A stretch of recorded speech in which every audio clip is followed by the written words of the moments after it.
Towing Company. That's too far away. Let Henry's do it. Nah, we're ready to close. Let Henry's do it. Henry's is ready to take your call right now. From compacts to semis, Henry is here to help 24/7. Save yourself the hassle and make us your first call. Henry's gets there fast, offering multiple locations to serve the Ozarks. When you're stuck on the side of the road, make the right call. Let Henry do it. You know the meaning of dedication. The early mornings and the late nights spent pursuing your dream. The commitment and passion to turn those dreams into reality. That spirit of dedication is why Central Bank is always there, working behind the scenes, helping you navigate those twists and turns in your journey with solutions that are tailored to meet your business needs. Central Bank, we do business better. Baseball is America's pastime. And friends, now more than ever, it's important to hold on to our traditions. There's a rumbling in the Ozarks.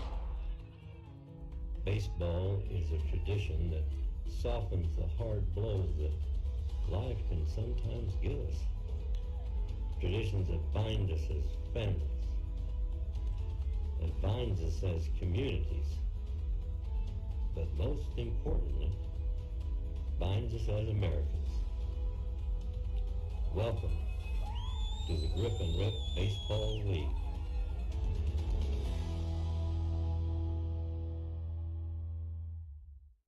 And in season one, that talent level with those 4 teams that we initially drafted in the original 60, it supported everything that I thought that Ozark could be and what the GRBL could be. It's that nostalgic, bring you back to the glory days feeling of being able to say, man, this is awesome. This is exactly how I remembered it.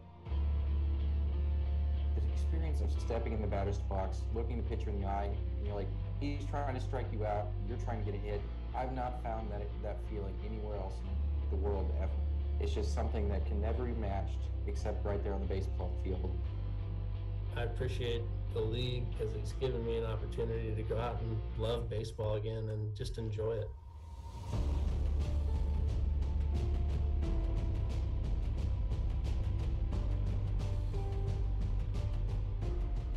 You put the competitive aspect of it with the fun that the guys have in the dugout, the different ages and stuff, and you just can't miss. Like, you just cannot mess up. Like, you're gonna have a great time. I get to be around new faces every year. I get to be around new people that love the game as much as I do. And that's really why I do it. And of course, I still get to compete against the pitcher. Coming into Grip and Rip, it was just everything that I was really hoping for. When you first hear about it, it's like, oh, it's a men's baseball league, you know, how competitive can it really be? It's not until you step out there and try and it's already the first game of the year, you're like, oh, dang, these guys are legit. It's a one-of-a-kind deal, so it's awesome to be part of. So just to explain kind of what all goes into the league itself, people are kind of blown away by it. So then they understand why I'm taking it seriously. It sounds silly, everybody talks about it, but GRBL is a brotherhood. Whether it's your teammates or the other team, it doesn't matter how old you are. We're all brothers, we're all baseball players, and that's just a simple thing about it. Yeah, it's funny, like with my 9-year-old, she's like, Dad, you're so good at baseball, like you're so good out there, and it's like, if you only knew, I'm not necessarily batting that good out there, you know? So, but they're gonna remember the good things. That's the cool thing about kids. My kids have never seen me play ball like that. You know, I talk about it a lot, but it's really hard to put into true context until you get out there and your kids see you play ball on the field. I'm more excited for this than I think I've ever been with anything regarding baseball. People make an impact on you throughout the season. Looking back at it, that's kind of what this league is about. Obviously, to go out and compete, but have fun again and kind of have that heart of a kid. It is a 100% true love of the game. It has zero to do with contracts or money that's being thrown around right now. It's because they want to be there to play a children's game at a high level. Swing and a miss. He got him, and the Moon City Mavericks have done it 4-0. They defeat Nixa today. Clay Murphy punctuates it with a strikeout, and the Mavericks are going to play for the ultimate prize, the coveted Howard Bell Trophy. Will be in the balance. Every single one of us, I feel like we left every game with a smile on our face, and I think that That's the biggest thing for a lot of us. We won games because we played as a team. We got behind, we came back as a team, and somebody was always getting a big hit. So it was a total team.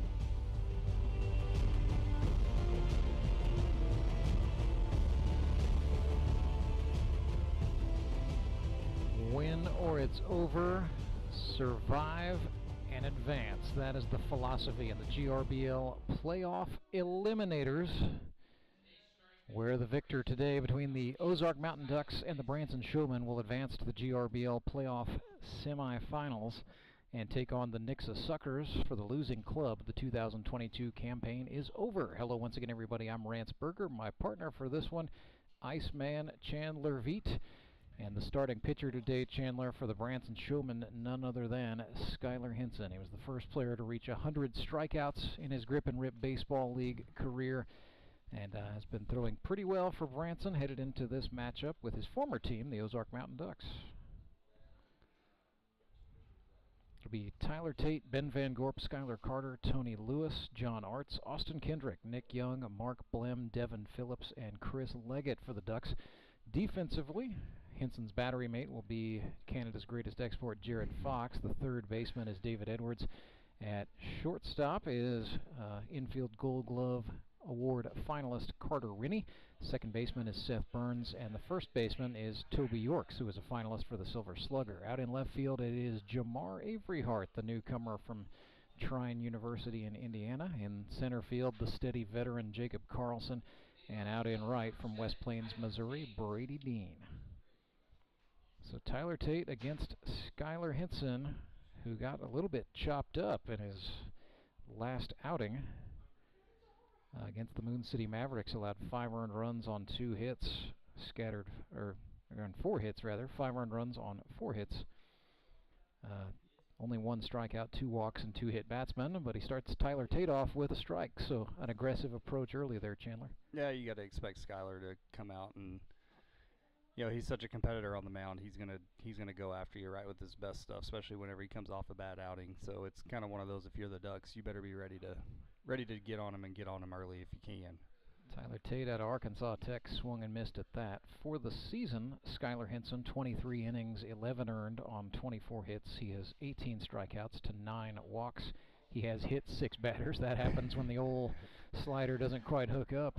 And so it's a 4.3 ERA for Hinson. Career ERA, much lower.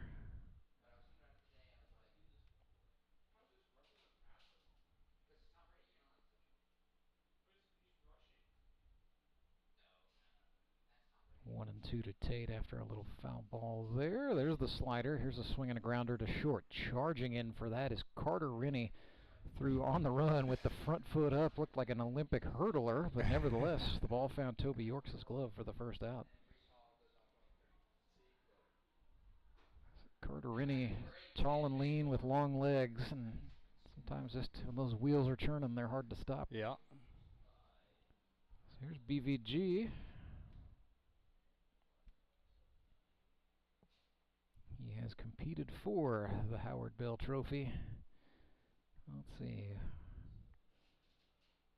Got him at his last finals appearance would have been 2019, so some work to do perhaps for Van Gorp. Chops this one to third. Edwards underhands it, came up, and then he took a little something off the throw. Yorks had to stretch, but Yorks, a very good defender in his own right, gets the second out. It's kind of an overlooked part of Toby's game, I think. He's a pretty good, fundamentally sound first baseman. He'll be the first one to tell you, ball's got to be right at him. Yeah. Well, hey.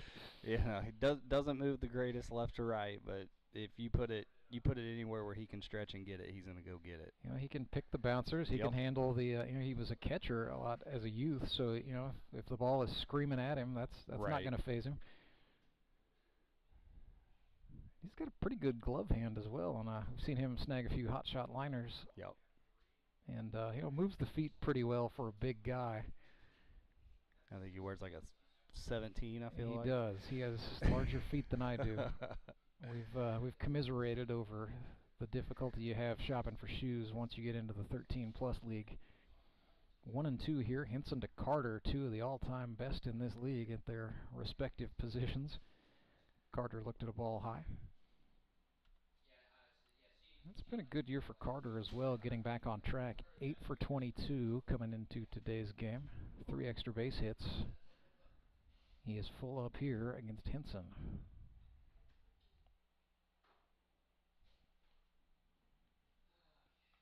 Slider grounded. Hinson knocked it down. Nice adjustment and nice job from him. You know, could have thrown that off his back foot and airmailed it, but he settled down and got the ball to Yorks. So 3 up and 3 down on 3 ground balls. That is a vintage Hinson inning, if ever there was one, right there. We will step aside, come back, and bring you the bottom of the first. Our coverage today of this playoff eliminator brought to you by Central Bank of the Ozarks. When times are tough, you turn to the people you trust. For more than 100 years, Central Bank has weathered many a storm, and through it all, shown what it means to be a true community bank. Our people are working right now to keep your money moving, to keep your businesses strong, to keep our community strong. Central Bank has been named a Forbes magazine top 100 bank for 12 years in a row. When we say strong roots, we mean it. Central Bank. Strong roots, endless possibilities. Member FDIC. At Big Whiskies, we believe that great food and drink accompanied by the perfect toast can bring anyone together. Boys, may the best day of your past be the worst day of your future. Here's to the friends who know us well but manage to like us anyway. Here's to my neighbor Janet for breaking down my bathroom door when I had too much soap on my hands to open it from the inside. Oxaborn. Big Whiskies, American restaurant and bar.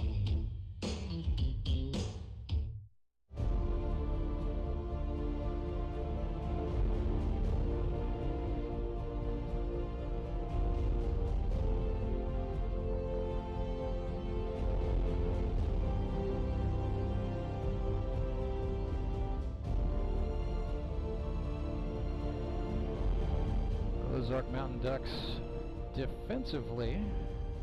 It'll be Ben Van Gorp pitching to Devin Phillips, the catcher. Third baseman is Mark Blem, shortstop Nick Young. Tony Lewis is at second base with Austin Kendrick at first.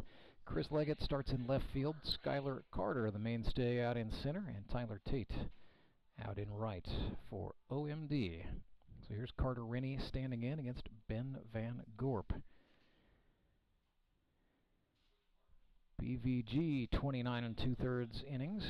He's allowed 20 earned runs this year on 25 hits. Struck out 30, walked 26. So little strikeout to walk ratio is a little whack.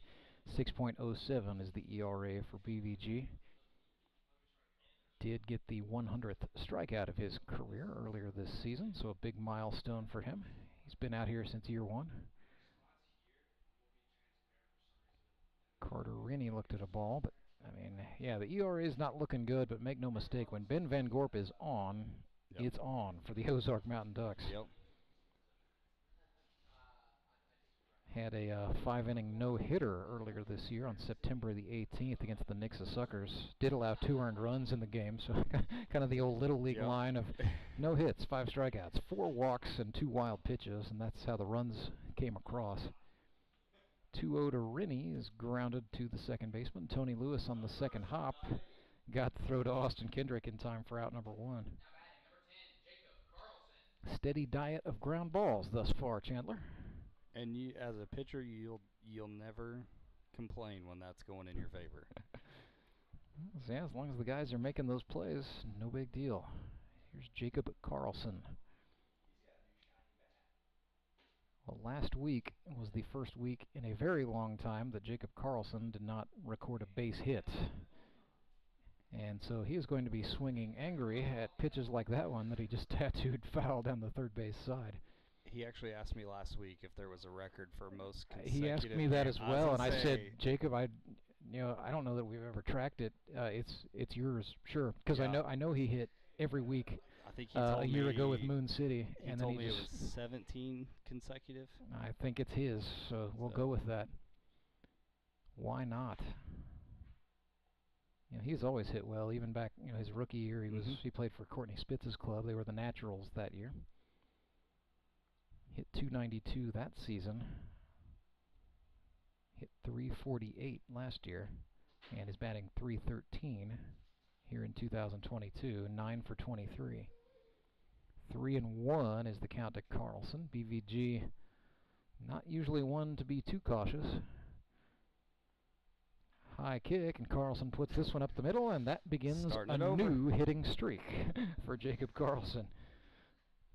Nice piece out into center field, and he's on for David Edwards. Well, you know, Jacob Carlson, he's an accountant. He's working his way up toward being a CPA. He's halfway through the exams, I think, so. He's got a new job. Oh, really? He drives a forklift. I did not know this. Yeah. I did not know this either till a few weeks ago. Oh, I wonder if he's still working at the CPA thing. He said that he was not cut out to be at a desk. That's a lot. I mean, that is a lot of studying. I'll give it that. This is popped. If it stays on the surface, and Devin Phillips, the catcher, a basket grab, and then, yeah, Carlson tagged up and took second base.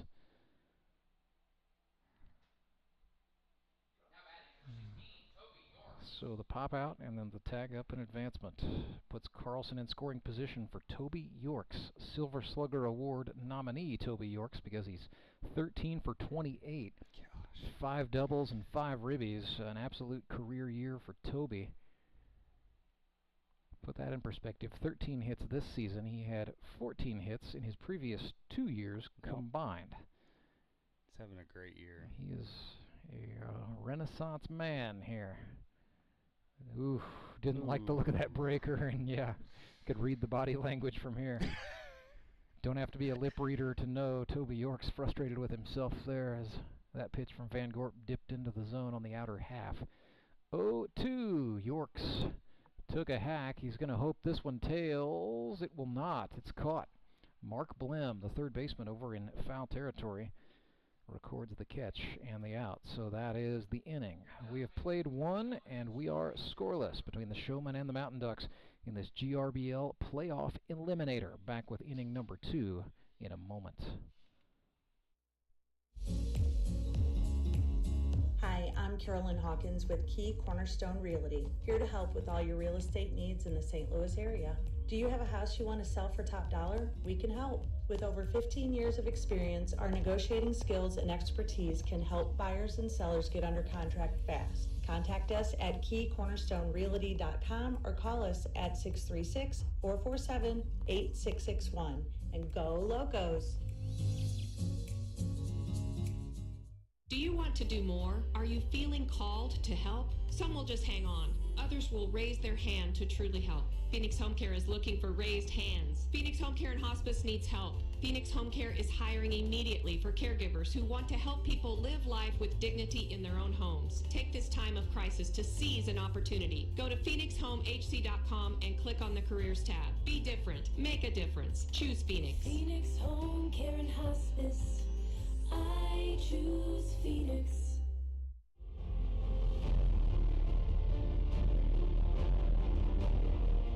And the Marionville Comet, Skylar Hinson, back to work for the Branson Showman. His name is on the Howard Bell Trophy once for some work he did in 2020.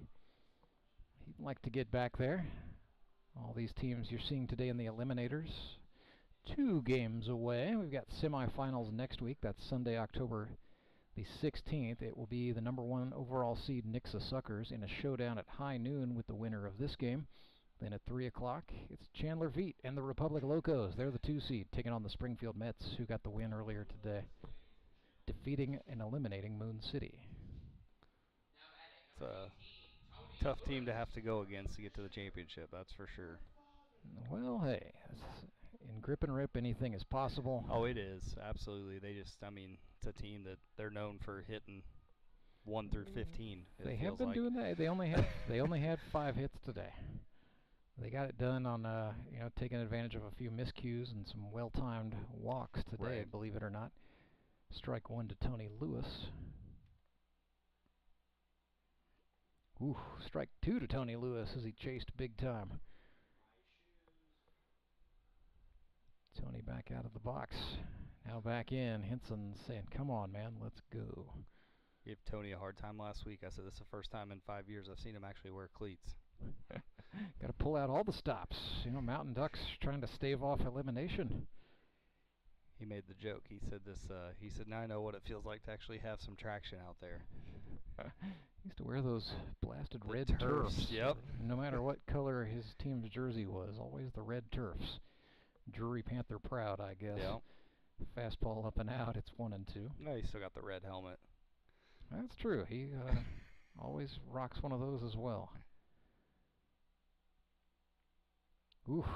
Inside out he goes. That is strikeout number 160 in the career of Skylar Hinson. Second all-time in the league, behind only Andy Galley.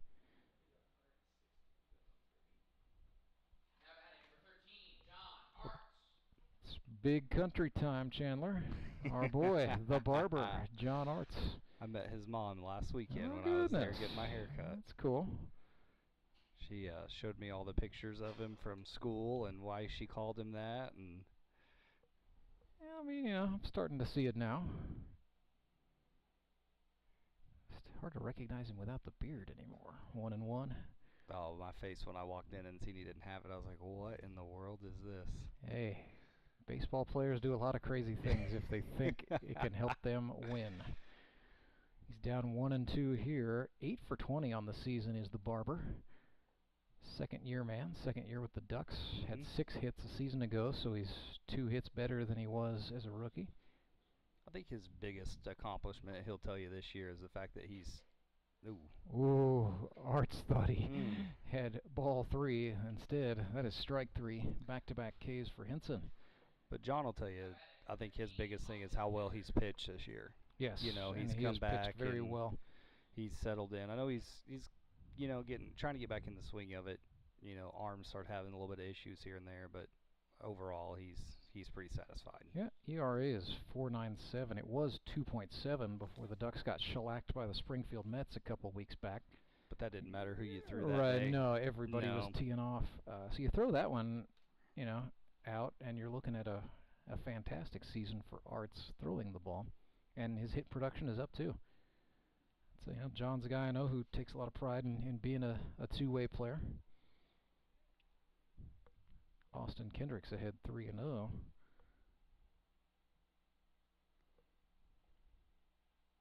Make that 3-1.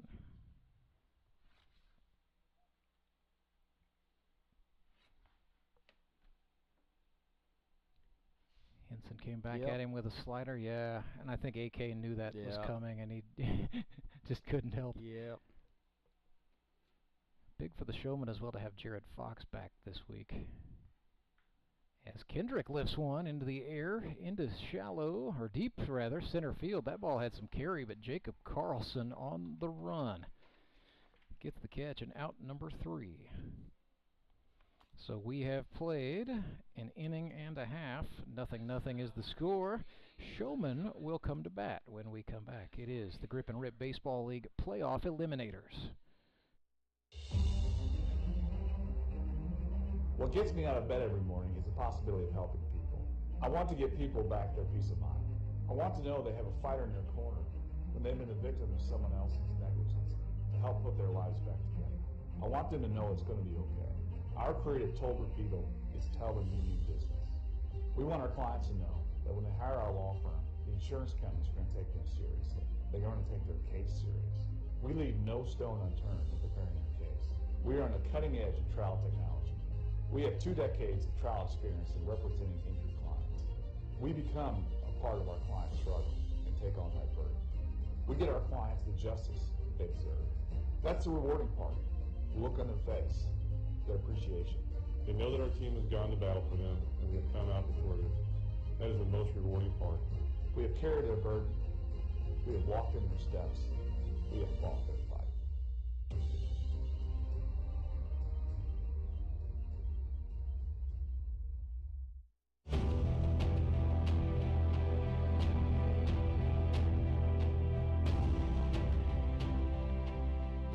Van Gorp returns to the hill for the Ozark Mountain Ducks. They are scoreless with the Branson Showmen, bottom of the 2nd. Branson will send up the 5, 6, 7 hitters, so Jared Fox, Brady Dean, and Jamar Averyhart scheduled to come to the plate. As Jared Fox back, missed last week's games with an excused absence. 6 for 18 with a home run is Jared Fox. Swings and grounds this one to the shortstop. Nick Young with it for Ozark. 2 shuffle steps. The throw brought Kendrick off the bag just a touch, but that back foot stayed down and the ball stayed in the glove. Out number 1. Well, Brady Dean has had a very nice rookie season, 7 of 21, so hitting .333. 5 singles, 2 doubles, and he's batted in 3 runs. He has also walked 8 times, and he's been plunked twice. So on-base percentage just through the roof for the rookie Brady Dean.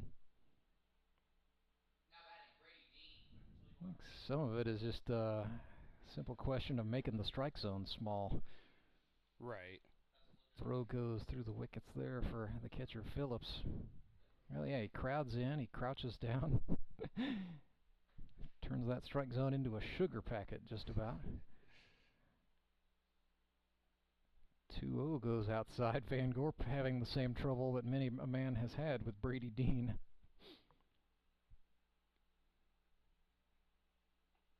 There's a strike thrown on the inside. And if you get frustrated and throw one over the middle, he's going to punish it to a gap. The 3-1 curveball, yeah, and caught just a glimpse of Dean's facial expression as he watched that go. So full house. Here's the payoff. Oh, he struck him out. Dean not liking it, but Van Gorp getting flashy with the breaking pitch there. So 2 away for Jamar Avery Hart. Another rookie. He's from Trine University in Indiana. Now lives in Springfield, Missouri. He's in the field of human resources. Has an MBA. Here's a grounder too short. Again, Nick Young had to hurry the throw, but Austin Kendrick is one of the best defensive first basemen. That was Parkview to Parkview there. Pretty as you please. 3 up and 3 down. We stay scoreless. Back with the 3rd inning right after this. Team jersey? Check. Face paint? Check. Go Bear! Throw lozenge? Check. Money for tickets? Ooh, better check. With Great Southern Mobile Banking, it's easy to check your balance, move some money, even pay someone back. Download the Great Southern app and be in your seat by game time. Great Southern Bank. We're fans too. Download the mobile app today. Check. You love your truck, and Plaza Tire Service is here to help you make it even better. We've got wheels, leveling kits, and of course, the area's largest selection of light truck tires. With ATs and mud tires up to 35s and bigger, Plaza Tire Service has you covered. And we can help you select a great combination that will work with your truck. Take your truck from stock to spectacular with Plaza Tire Service. In Springfield on East Sunshine, West Sunshine, and South Campbell, and now open at 1007 Kenneth and Nixa. That's Plaza Tire Service.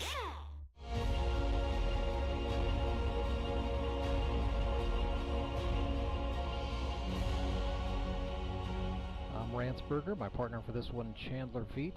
We are live at U.S. Baseball Park for this Grip and Rip Baseball League playoff eliminator game. The Ozark Mountain Ducks and the Branson Showmen. One game decides who goes on to the semis and whose season meets its demise. Nick Young bats for the Ozark Mountain Ducks. Top of the 3rd, it'll be Young, Blim, and Phillips for the Quack Pack. 0-0 is the score.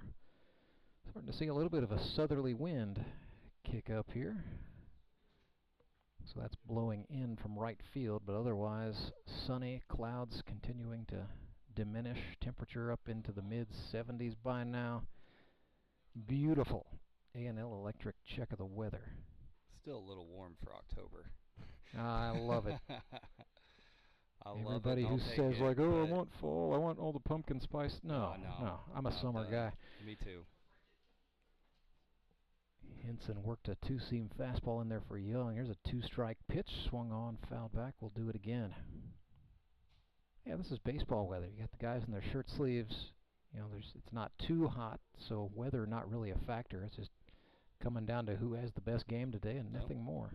Ooh, Henson ran one in on Young. Yes, that's what happens when the slider doesn't correct. The 1-2. That was a good-looking slider. It's lined into center. Jacob Carlson will not be able to get there in time, and that's a nice piece for Nick Young.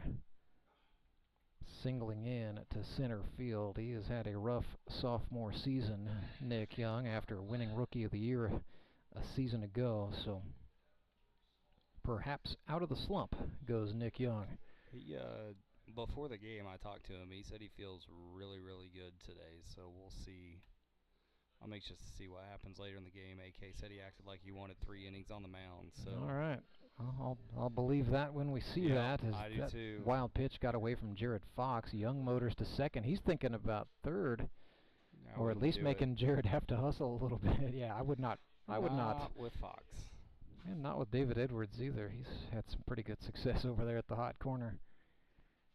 And you don't want to make the first out at third base, right? Old rule of thumb. Yep. See, Chandler, one of these days I'm going to learn how baseball works. I keep threatening it. You're getting there every year. Throw back. No tag applied, just sends Young diving.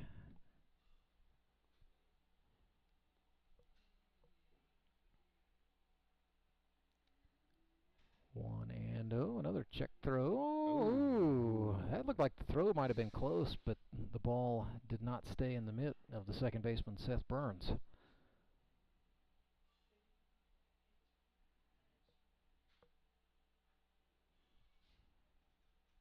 And again, looking back, now he comes home. Slider ground to third. That's off the chest of David Edwards.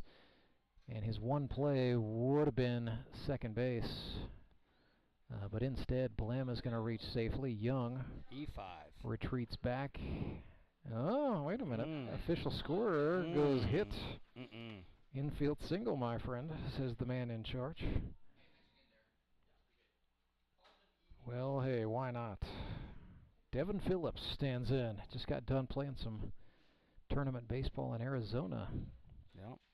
That's where both he and Joe Juarez were out there playing with a Kansas City club, I understand. And there will be another large contingent of Southwest Missourians headed there next week. That is going to get through past 2 diving Showmen infielders. And Young scores. It's 1-0 Mountain Ducks on an RBI base hit from Devin Phillips. I think Nick is lucky that Avery Hart bobbled that ball, didn't have it clean, because that guy has got one of the most underrated arms in the league. Absolute rifle, but no chance for Avery Hart to get the gun out on that. It's going to bring up Chris Leggett, so that is, don't look now, but 3 consecutive hits by Ducks batters. And yeah, with Phillips being the catcher, they are going to run for him. This is Todd Tolbert coming on. And Leggett bats in the 10 position. 2 for 19. Rough year for Chris with the bat in his hand. He has walked a couple times, has gotten hit by a pitch. Starting to come around, just had a really slow start to his year with the bat. And always a plus-plus defender. Would like to get back into form. Ooh, there's a fastball. He slaps it, and it's going to go to the shortstop, Rennie, who makes the catch. So first out is up. Back to the Anderson Engineering leadoff spot go the Mountain Ducks. Here's Tyler Tate. Grounded out to short last time. Makes him 3 for 14. But Tyler Tate was Mr. Playoffs a season ago for the Mountain Ducks. Had 5 hits in 2 games. October, historically, has been rather kind to him. Hit .297 in 41 games at Arkansas Tech. That was in 2008. Big cut. His senior year, yeah, he was he was thinking about trying to clear the bases, I think. Trying to make it a 4-0 game. 1-1 and 1. Another fastball, another daddy hack, another strike. He knows it too. Yeah, so look for Tate to maybe choke up a finger length here. Go into protect mode perhaps. 1-2.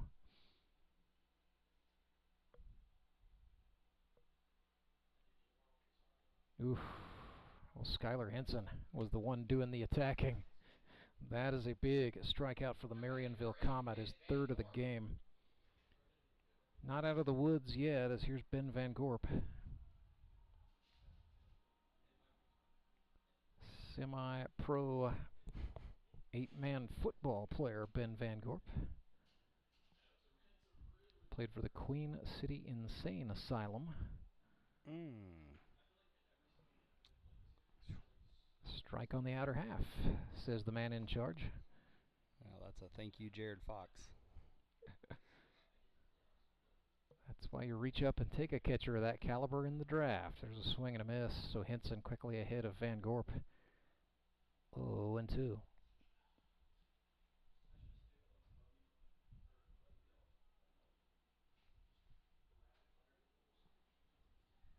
Slider away. No, they ran one in.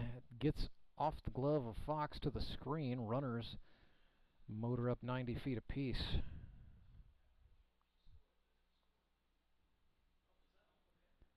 Slider away probably would have been a nice decision. They wanted fastball away, but and that's where Fox was set up, was away. Showman manager Cole Rourke out to talk this one over with his infield.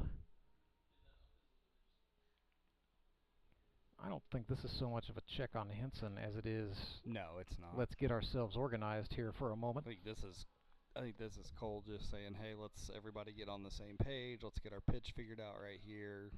You know, what do you want to throw? Where do you feel comfortable? And just a reminder to the infield, you know, hey, get the out at first. Get an out, yeah. You know, because you see this so many times where you can cause a little bit of havoc if a team doesn't understand the situation, and you know, guy from second can fake the break to third and kind of cause some chaos. So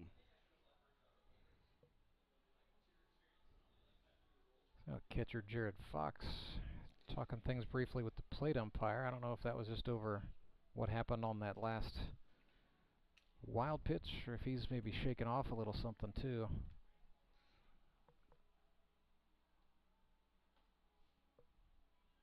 Be 1-2 to Van Gorp.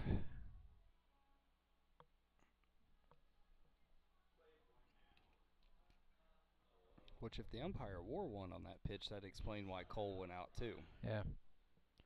Well, nevertheless, 1-2 pitch, slider. Van Gorp lifts it. That is tailing down the right field line. Foul.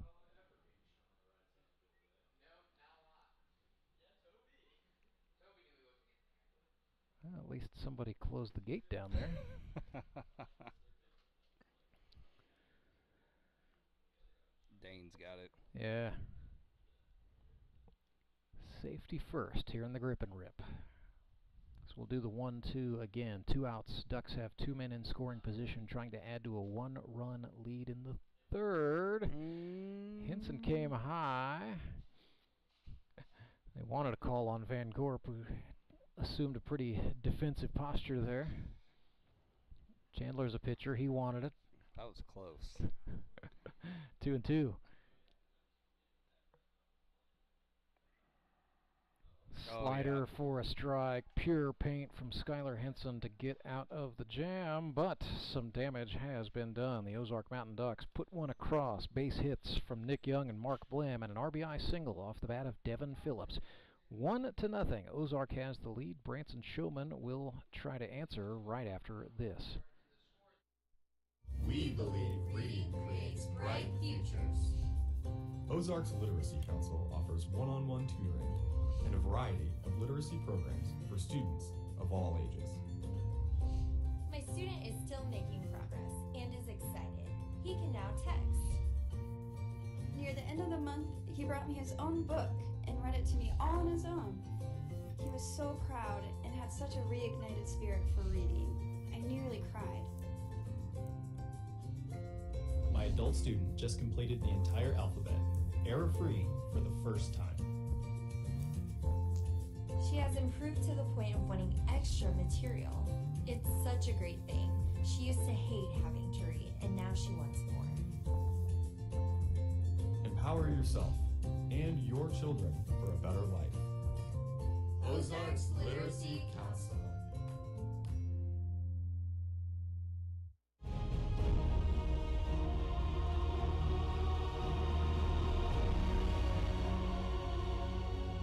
up for fan involvement down the left field line. You got Mr. Catch 365, Ethan Bryan. He's been playing catch with the fans in between every inning at the changeover. When the Ducks go out to field, he has found a willing catch partner up on the grassy knoll each time. Probably not doing much to help warm up his partner, but hey, he's keeping the fans loose out there. Might as well make the most of it. So it will be Skylar Hinson, Drew Acosta, Seth Burns for the Showmen. 8, 9, and 10 hitters in the order. And Skylar Hinson's been swinging a good bat for Branson this year. Here's a chopper. Third baseman Blem is under it, rifles it across, and Kendrick hangs on for the first out. That was a tough play, too, with the sun in your face and high chopper like that. Yeah, Mark settled under that nicely. Ducks infield has been tested a total of 6 times already. 4 grounders, 3 pops, or 2 pops rather. Right Here's here. a pop foul. Oh, if only, if only. Grateful for the bulletproof glass that keeps me out of the action. Drew Acosta, the batter here. He's down 0-1 after that foul ball. Out of Scurry, Texas, originally. Good pitch. That was an excellent breaker from Van Gorp for strike 2.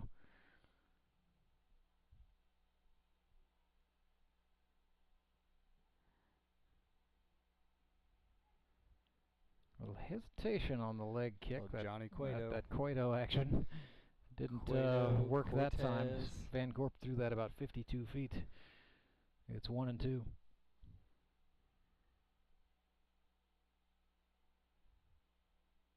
Another pitch. breaking pitch.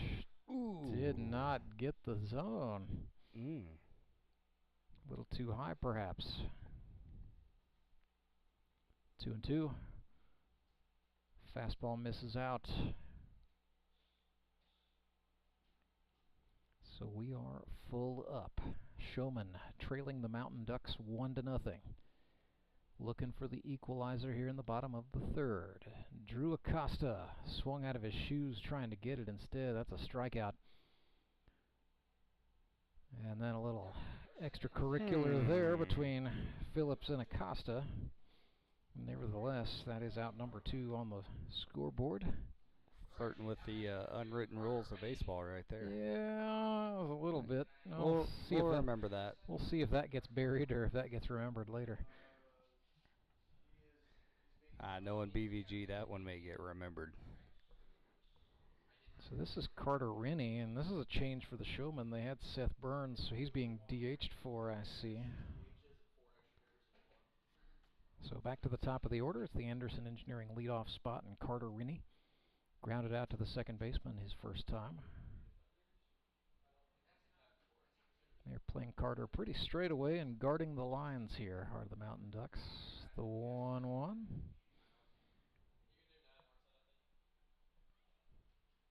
He's 21 years old, Carter Rennie, sponsored by Rennie Pharmacy out of Licking, Missouri. Playing for his former coach.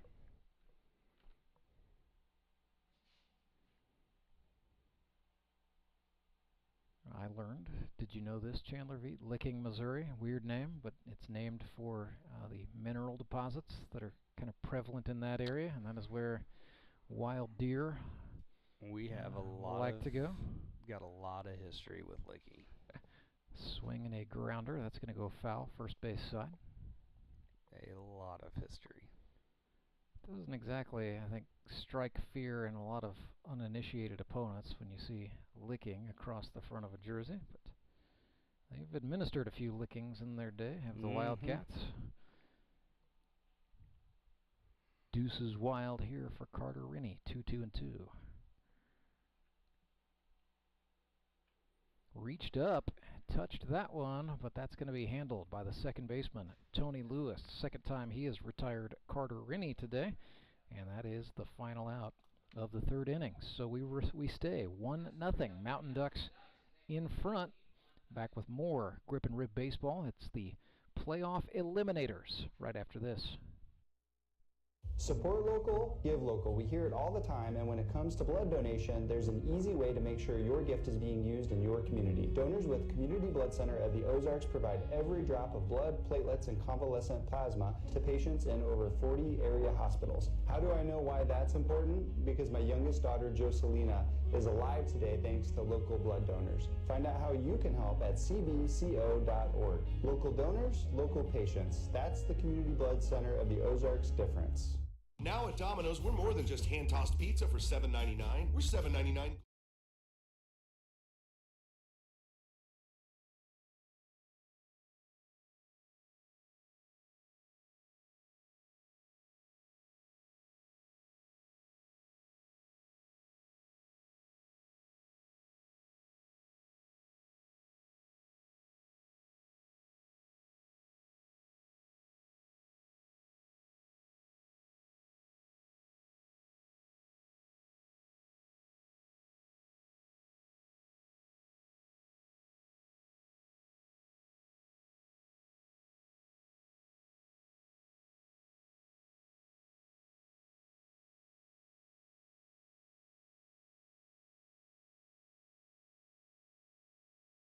May throw up to 5. And that man is going to be Skylar Henson today. As Skylar Carter walks in, umpire not liking the music, still thumping, I guess, during the changeover. As here is Carter swinging and missing, or swinging and fouling one back, rather.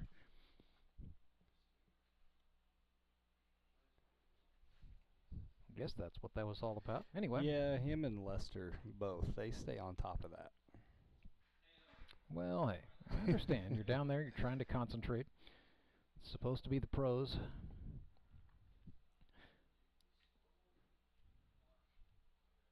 Oh and 2 now.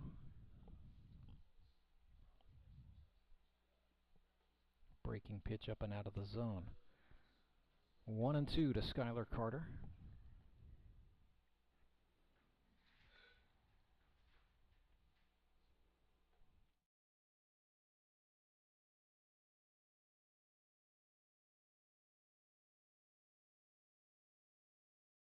He's got 8 of them this season. He has 66 in his career. That will not be 67. That is a strikeout.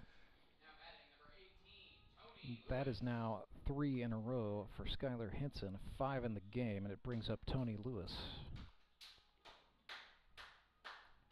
Who is it that's right behind him? Is it Caleb Cole? Oh yeah, Caleb Cole is next at like 51. So it truly is Skylar Carter versus the field in terms of all-time hits. Right.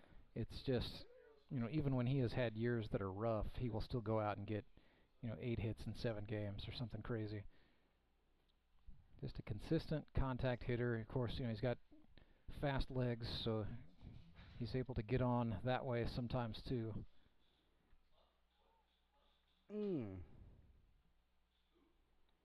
Tony Lewis having a little bit of a career year as well with the bat in his hand. He's 6 for 20 coming into today, now 6 for 21. Chops this one into play. Yorks will handle it himself. It's the unassisted put out for the first baseman. 2 away. Toby proving me wrong. Soft hands on that guy, So Toby, it's funny enough, I actually announced high school football that Toby played in when he was at Rolla way back in the day. Yeah, I was announcing the Camdenton Lakers in the Ozark Conference. Toby went to Rolla. He was a linebacker and a tight end, and yeah, very soft hands. Yeah, catch a few passes each game. Run some guys over the middle. I don't know that I would have put him as a tight end or a linebacker. He did both of those things well, might I add. I could love him to death, but I'd put him as a lineman. He was not big enough to be a lineman, believe it or not. He was a little more suited and a little more athletic. You go to some of those bigger schools anyway, and it's unreal the size of some of the guys.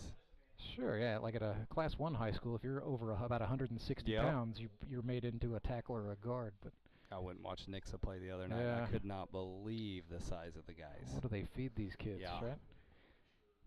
Here's the 1-2 to the Barber. Swing and a miss. Yeah. Henson is pumped up. You see the body language there. 6 Ks for him today. Showmen still trail the Mountain Ducks. It is 1-0, and Branson will look for some response when we come back. It is the Grip and Rip Baseball League Playoff Eliminators.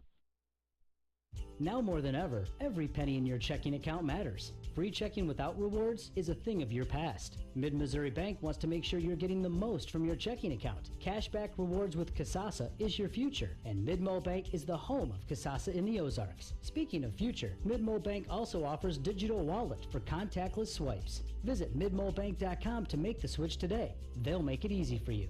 Mid-Missouri Bank is building the community bank of the future in the Ozarks today. Member FDIC. Redline Athletics is the Ozarks' #1 youth sports performance training center. Redline uses the latest in technology, equipment, and techniques to help kids ages 8 to 18 prepare for competition in all sports, with our #1 goal to make them a better athlete first. Redline Athletics now offers team training. Bring your full squad in for workouts with our professional staff and boost their speed, strength, agility, and skills. Train like a pro at Redline Athletics, located in Southeast Springfield, just off James River Freeway in South Glenstone.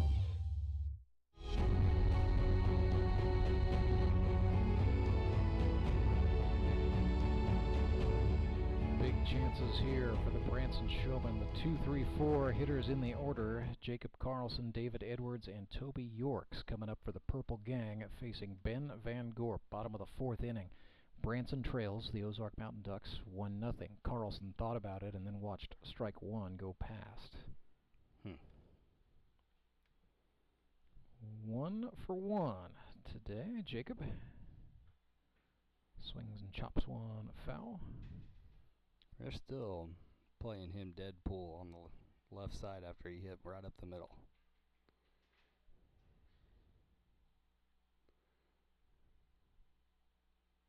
Breaking ball. Well, he did pull that one down, but yeah, taking what is given. That's Jacob Carlson. Single out into left field, and that starts the party for Branson here in the 4th. So the tying run is on. Nobody out. This is David Edwards. Popped up to the catcher Phillips, who made a great play back by the screen in the 1st inning.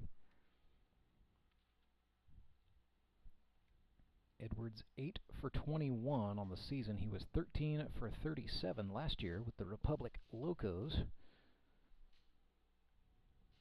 So 21 hits across 2 years. Pretty good numbers all in all for the native of St. Cloud, Florida. That's going to help the on-base percentage as he just wore one in the back. So into scoring position goes Carlson, and that is a go-ahead run now aboard with nobody out for Toby Yorks. Toby went to Central Methodist University in Fayette, Missouri, NAIA. He was pretty much a pitcher only at college, but said, yeah, college was kind of where I fell out of baseball and got really into marine biology. And that's good, because he went pro in marine biology, so probably a good decision. Absolutely. But I keep waiting to see him swimming in one of the tanks at Wonders of Wildlife. It'd be hard to miss. Big red-haired guy who looks like the Greek god Poseidon. Oh, gosh. 0-1. Swung on in line. That's going to be called foul. It's going to drop him to 0-2 here. Toby, a Renaissance man, also pretty gifted musically. He was in a choir group in college, but now still has a guitar. He plays, he sings. Just no limit to Toby's talents. That would not surprise me in the slightest bit either. Golfs this one into center field. That is carrying back. Skylar Carter makes the catch. Carlson tags and advances to 3rd. A loud out for Toby Yorks, who kept his gaze on where that ball went. That's the thing about him, though. For the most part this year, I think last couple of games he struggled a little bit, but I feel like if he does not barrel a ball to the outfield, that's what I feel like he's done it all season. Yeah, it's definitely been a year of marked improvement for Toby, who had a little bit of a sophomore slump. So 1 out, runners on the corners. Showmen have Jacob Carlson, excellent base runner down there at 3rd, just 90 feet away from tying this ball game in the 4th. Jared Fox. Watch that one go past high for a ball. Really surprised to see David not getting a bigger lead over there at first. Yeah, and he's being kind of careful. And at least breaking for a second. There's a fastball down and out. 3-0 to Fox at a Missouri S&T.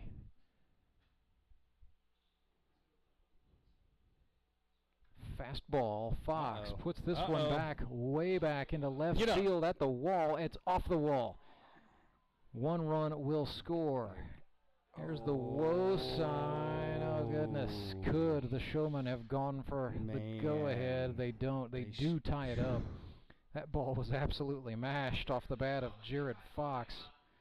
As it stands, an RBI single, or RBI double, rather.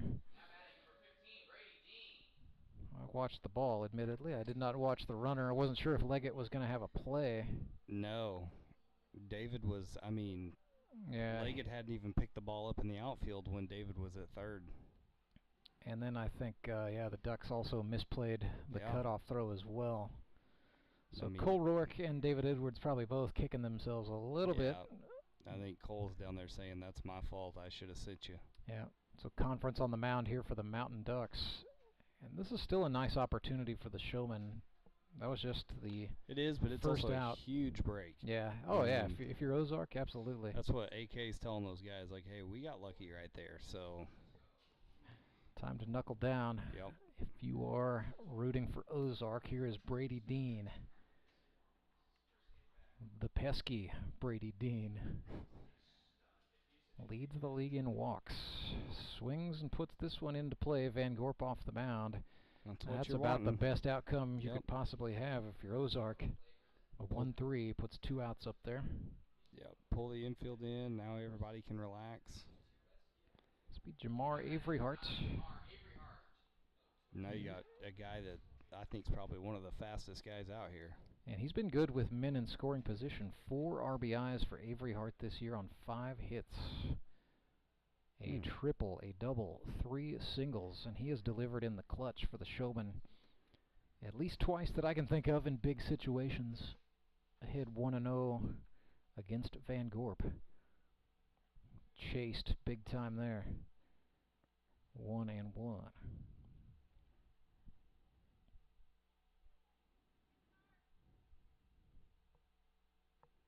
Jamar Averyhart back in there.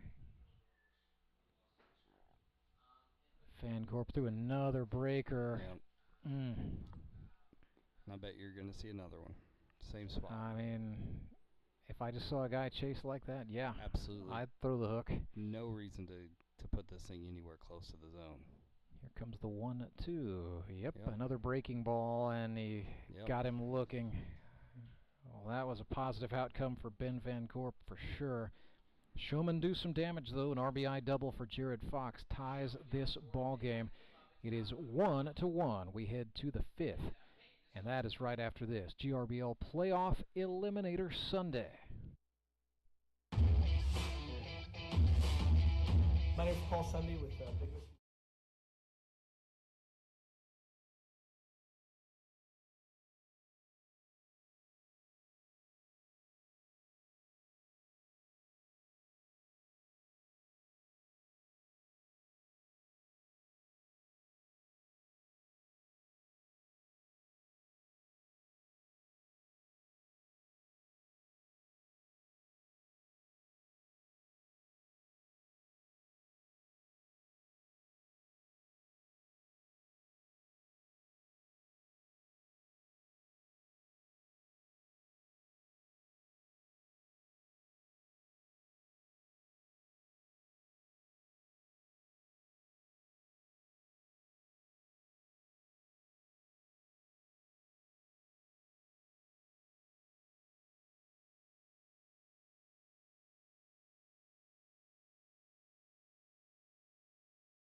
got Devin Phillips, Cole Rourke, Seth Burns all available today, I understand. Looks like Cole's going down to get loose. I do see him with a glove in his hand, so perhaps Mr. Rourke thinking he wants to get some of this action. 0-1 to Austin Kendrick. Slider in the dirt knocked the glove off of the catcher, Jared Fox. Well, that was something. It's 1-1. Another slider, another strike.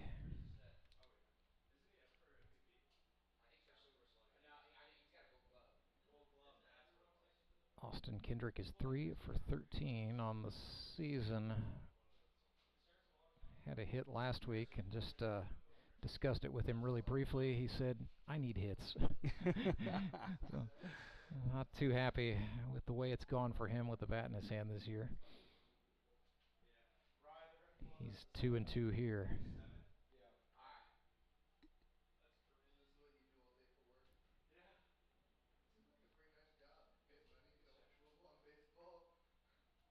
Full count. No, down on strikes goes Kendrick. They worked him in, and he went around just enough. 7 strikeouts today for Henson.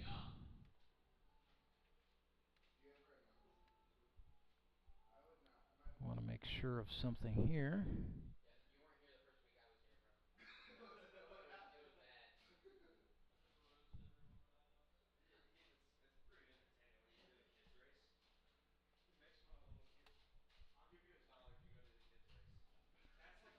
Batter here, Nick Young, looked at a strike.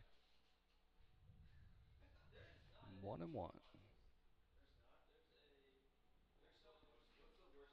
Swing and a pop. That's going to tail foul. So that is 166 strikeouts for Skylar Henson in his career. Having a very nice outing all in all. After getting roughed up a week ago, there's the 1-2. That's high. Yeah, and he's still... Skylar will be the first one to tell you it's not the best outing that he's had. You know, had a couple innings that he's gotten himself into a jam and had to work out of, but when he settles in just like that right there, I mean, he's one of the best in the league. Nick Young just went down looking. That's 8 strikeouts in the game.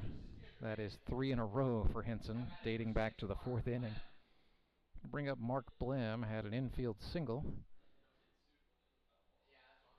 You wanted to credit an error instead there, as I recall. That's going to get foul just outside the right field line. And Blem was already almost to second base when that one came down. Pretty quick on his feet, Mark Blem.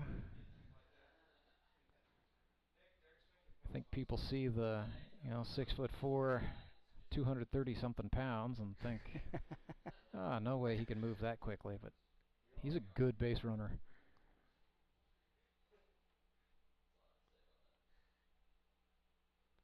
Back into the box, facing his former teammate, Skylar Henson. He's a tough guy to get out, too. Yeah, as he's gone on in this league, this is his 5th season. He's just gotten more and more comfortable with the bat in his hand, and yeah, he's pretty sure. He likes to study pitchers, likes to look at tendencies. Well, he's got that student of the game thing going.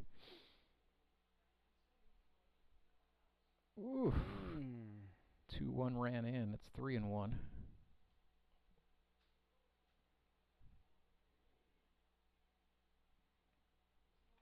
Fastball, fought it off, and Mark Blem with the oppo shot out into right is on with a base hit, so he's 2 for 2 today. 1 for 2. Now 2 for 2 officially, my friend. So here's Devin Phillips, had that big RBI single in the 3rd. That made it 1-0 Mountain Ducks at the time.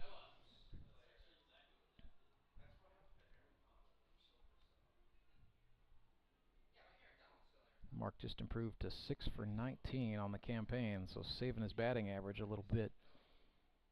Devin Phillips has 2 hits. The rookie out of Willard grounds this one right side. Second baseman Burns up with it. Throw to Yorks in time. That is the out, and that is the outing.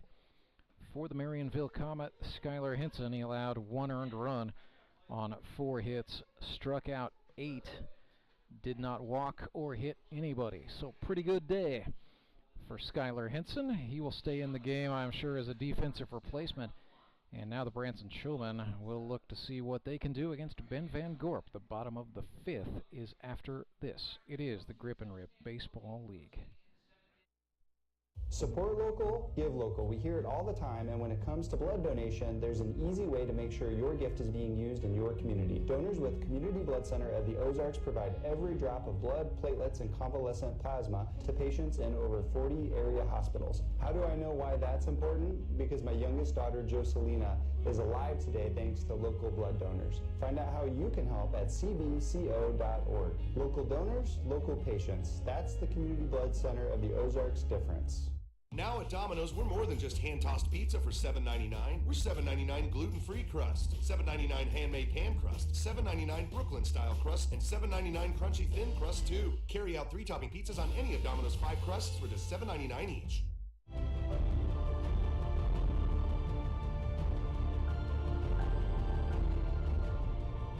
Activity going in both bullpens as Cole Rourke getting loose down the right field line for the Branson Showmen. King Owens walking out to go get sharp for the Ozark Mountain Ducks down the left field line. Ben Van Gorp has just meandered his way to the pitcher's mound for some warm-up tosses here in the 5th. I think, not sure what that was about. He threw like 1 warm-up pitch, and then Devin Phillips fired down to second. Yeah, he told him he's ready. You know, sometimes that happens. Well, good enough. If you're feeling it, you're feeling it, I guess. So Van Gorp has pitched 4 innings, allowed 1 run. It was earned. That was in the 4th. He's scheduled to face Henson, Acosta, and Rennie for Branson. Although that is not Acosta, that is Troy McPherson in the on-deck circle. So we're going to see a pinch hitter here momentarily. But first things first, Skylar Hinson. 7 hits in 7 games. In 2022, make it 8. That is a liner out into center field, and Hinson is on to start the party for Branson, and so he represents a go-ahead run. Keep your eye on him. He can run. Now batting number 18, Troy McPherson. So here's Troy McPherson, backup catcher for Branson. Newly expecting dad. Yeah, indeed. Twins. Welcome twins this spring, Troy and Sierra. So big congratulations there. Told him good luck. No kidding. Troy with 2 hits here in 2022. Best year was 2019. He had 8 hits as a member of the Naturals playing for Courtney Spitz. Would like to get back into that kind of form. But Troy's a guy who can contribute a lot of ways. I mean, helped Branson win a game earlier this year by going out to play second base and doing so very competently, might I add. You can ask him to do just about anything, and he will at least be willing to go try it, where lesser men will just say, I don't think so.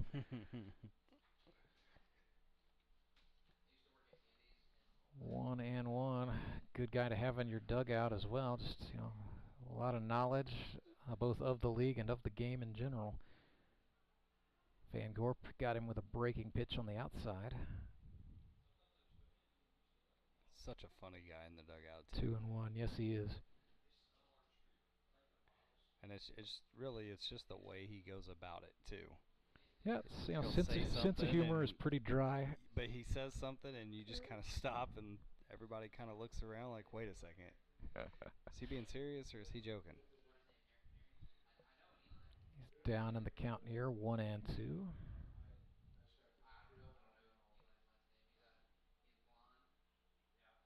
Breaking ball, swing, touched it. Foul ball. That is the call. 1-2. See, I had a chance to see Troy in action coaching his softball team over at Sparta, and it's, you know, you can tell those girls really like playing for Troy. They like that his attitude's pretty easygoing, but they also respect him. So right. There is a definite balance there. Down on strikes he goes at the hands of BVG for the first out. So back to the Anderson Engineering leadoff spot we go. Carter Rennie walking up, 0 for 2 today. He's an infield Gold Glove Award finalist in his rookie year. The award ended up going to Steve Aldridge from the Springfield Mets. Catcher. First time a catcher has ever won, and it's a new wrinkle, back in the bad old days, there was just one Gold Glove Award for all defensive players. Now, there's one for outfielders, one for in.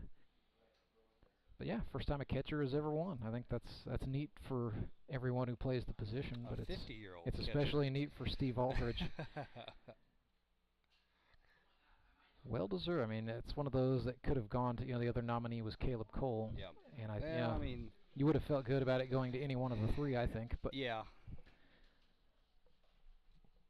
Nevertheless, nice, be happy for the guy that won. It's not necessarily a knock on the other finalists who do not walk away with it.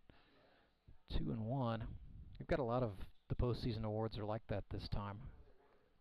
Feel like it could go any one of three directions, and you'd be okay with it. 2-2 now for Rennie, trying to work his way up the count against Van Gorp. BVG took something off there, and Rennie reached out and fouled it.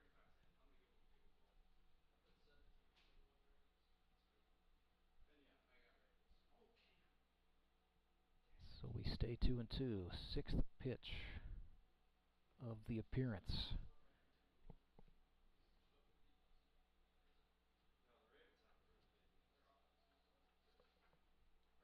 That is a pitch out. I've just noticed the Showmen are using a courtesy runner, so that's Josh Wilbanks running for... It's Devin Braswell. Or that's Braswell. Check that. Yeah. Running in the pitcher spot for that. May actually be a straight-up swap. Maybe not. Breaking ball. Rennie fought it off. Foul just beyond the reach. Austin Kendrick tried to snag that. So Rennie stays in.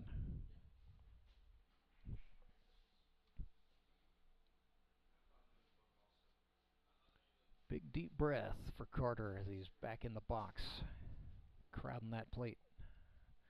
Right-handed batter's box against the righty Van Gorp. 3 balls, 2 strikes. Breaking ball, he walked him as that missed high. So that motors Devin Braswell up to second base. He is in scoring position for Jacob Carlson, who is 2 for 2 with a pair of singles today. This is what you want if you're Branson.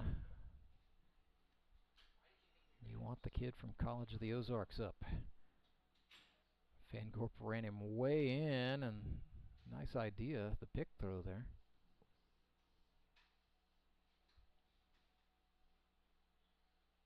Rennie dove back safely.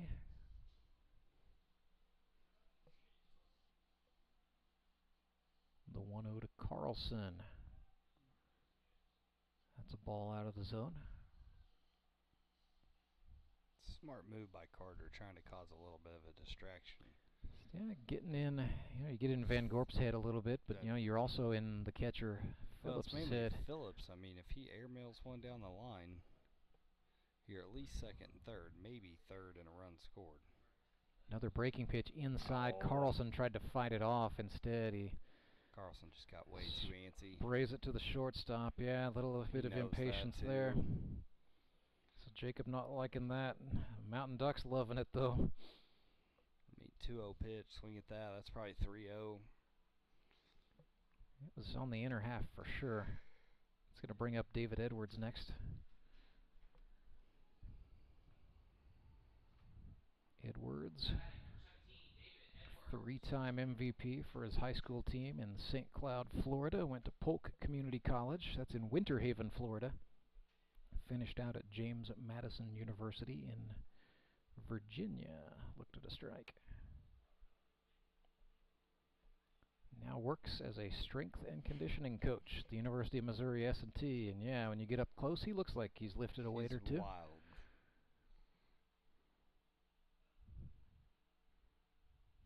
His shoulders have shoulders. There's a strike. Edwards shucks the bat. Yeah, and this is something, he does not endear himself to a lot of pitchers. He likes to step out, and it's not just a step out. It's a little bit of a stroll around the park that he takes when there are 2 strikes on him. Van Gorp now looks back at the runner. Braswell now comes home. Yeah, he grip locked it. And then, there is a throw into right field. And yes, Showmen are thinking about going. Here is Braswell. The throw was offline. And it is 2-1. Branson takes the lead. Gutsy move to send Devin Braswell, but they bet that the Ozark Mountain Ducks couldn't execute, and they won the gamble. E2 goes on the board. Run number 2 goes on the board for Branson, and it's 2-1.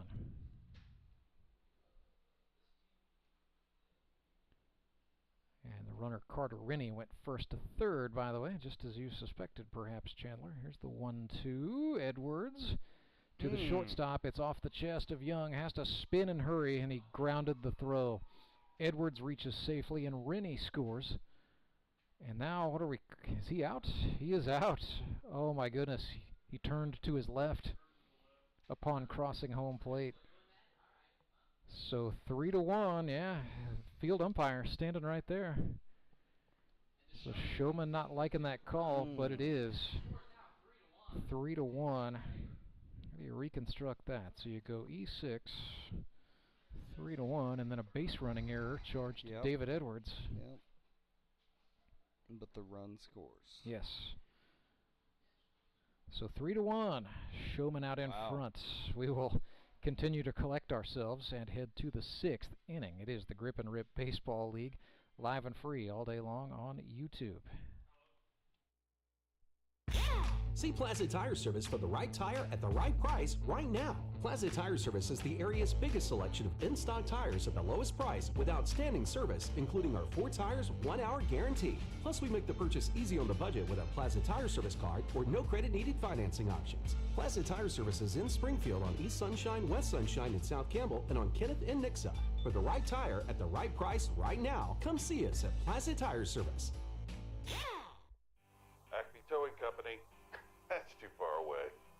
Let Henry's do it. Nah, we're ready to close. Let Henry's do it. Henry's is ready to take your call right now. From compacts to semis, Henry is here to help 24/7. Save yourself the hassle and make us your first call. Henry's gets there fast, offering multiple locations to serve the Ozarks. When you are stuck on the side of the road, make the right call. Let Henry do it.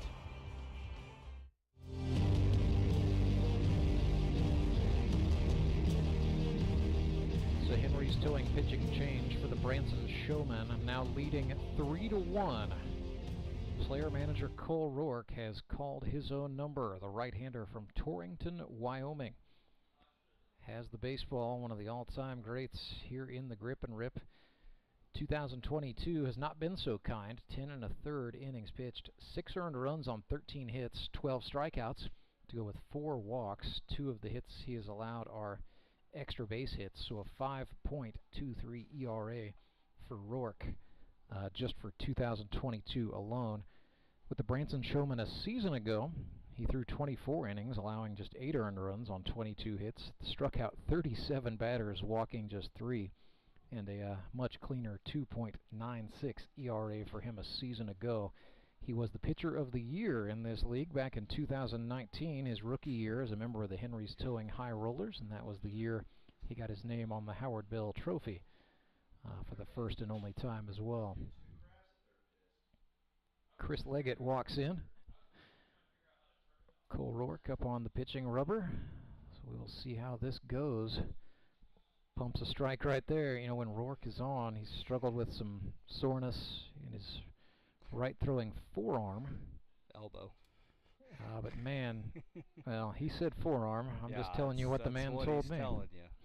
1-1 here to Leggett. Warm-ups, he didn't throw anything but a fastball, so we'll see.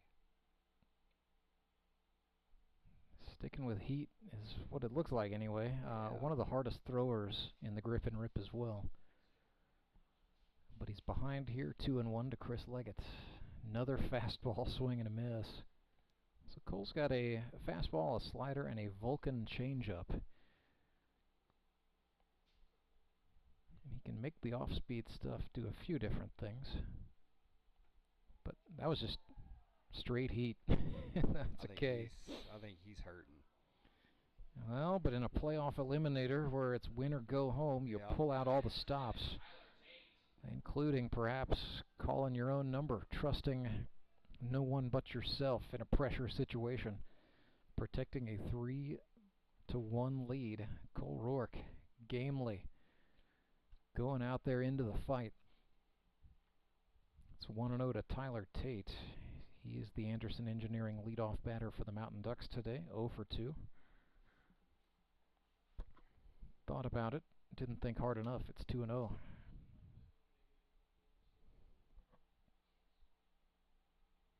yeah, Rourke probably not as comfortable as he would like to be. And it is, he's discovering, I think, what a lot of player coaches who are pitchers have discovered. Certainly Andy Galley ran into this himself earlier in his career when he was a manager. He just said, I concentrated so much on managing the team, it was really hard to get myself ready to go out there and throw. And Rourke likes the idea of saving himself to kind of be the clutch reliever, the guy who's putting pressure on himself to get ready in a hurry, and that may just not necessarily be best suited for his overall game. Not anymore. 3-2 to Tate. Swings. This is way up there.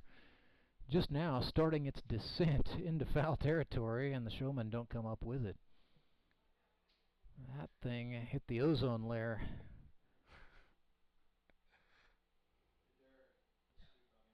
So Tate blessed with the opportunity for this at bat to continue.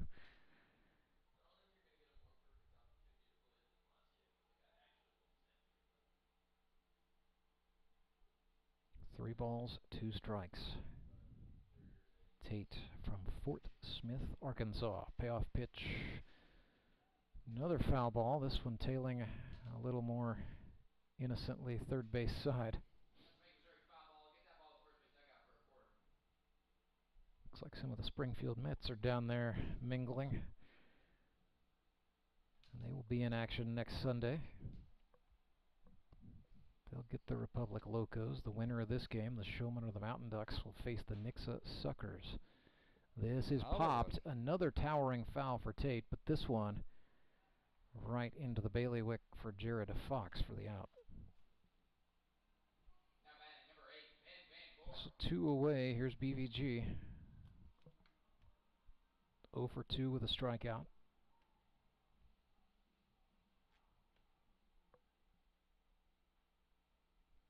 Has batted in 3 runs this season.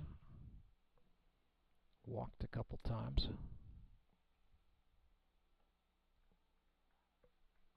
Best year for him batting, probably 2021, to be honest with you.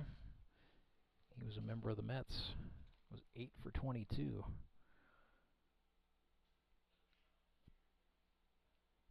Oh-1 fastball, lined sharply toward the gap in left center field. Carlson cuts it on the one hop, and that is how you turn what probably could have been a double into a single with some great fielding there.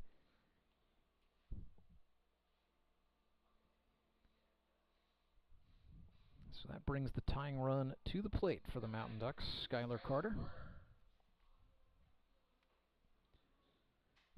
Career has had some ups and downs, but all in all, just one of the most storied careers this league has seen. An original 60 member, he was the league's first MVP in 2016, also won a Gold Glove in 2018. He's got his name on the bell a couple of times. Really renewing his career a little bit here in 2022 is Carter with the Mountain Ducks.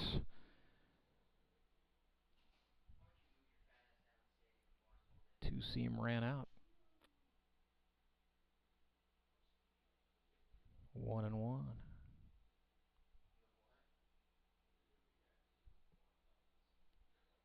Rourke from the belt. A little hesitation before he threw that one low.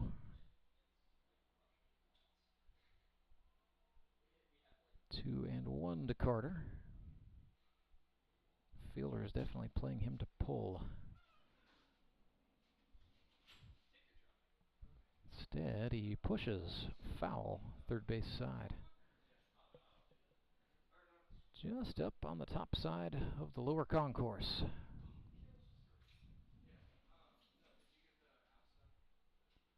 Deuces wild. 2 balls, 2 strikes, 2 outs. Cole Rourke trying to protect a 2-run lead. Comes set and deals a slider. No. First one of those we've seen.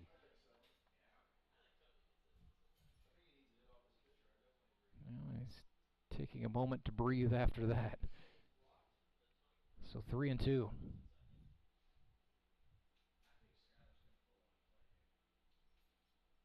And a step off sends Ben Van Gorp back.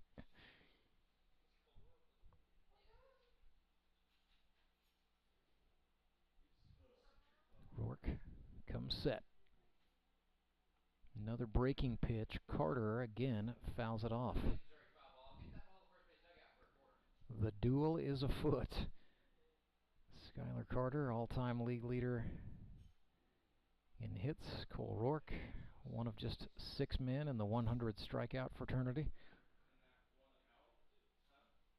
Both of them were on the high rollers in 2019. It's that old 6 degrees of Skylar Carter game we like to play. 3-2. And he missed upstairs. The inning will continue as Carter takes a walk. That is the tying run aboard for the Mountain Ducks. And it brings up Tony Lewis. Well, I'm sure when Tony felt like he was stuck in the banking industry, it's situations like these that led him to found the Grip and Rip Baseball League in 2016. Man, I want to be in a playoff game. I want to be the go-ahead run, coming to the plate, clutch situation, facing a flamethrower.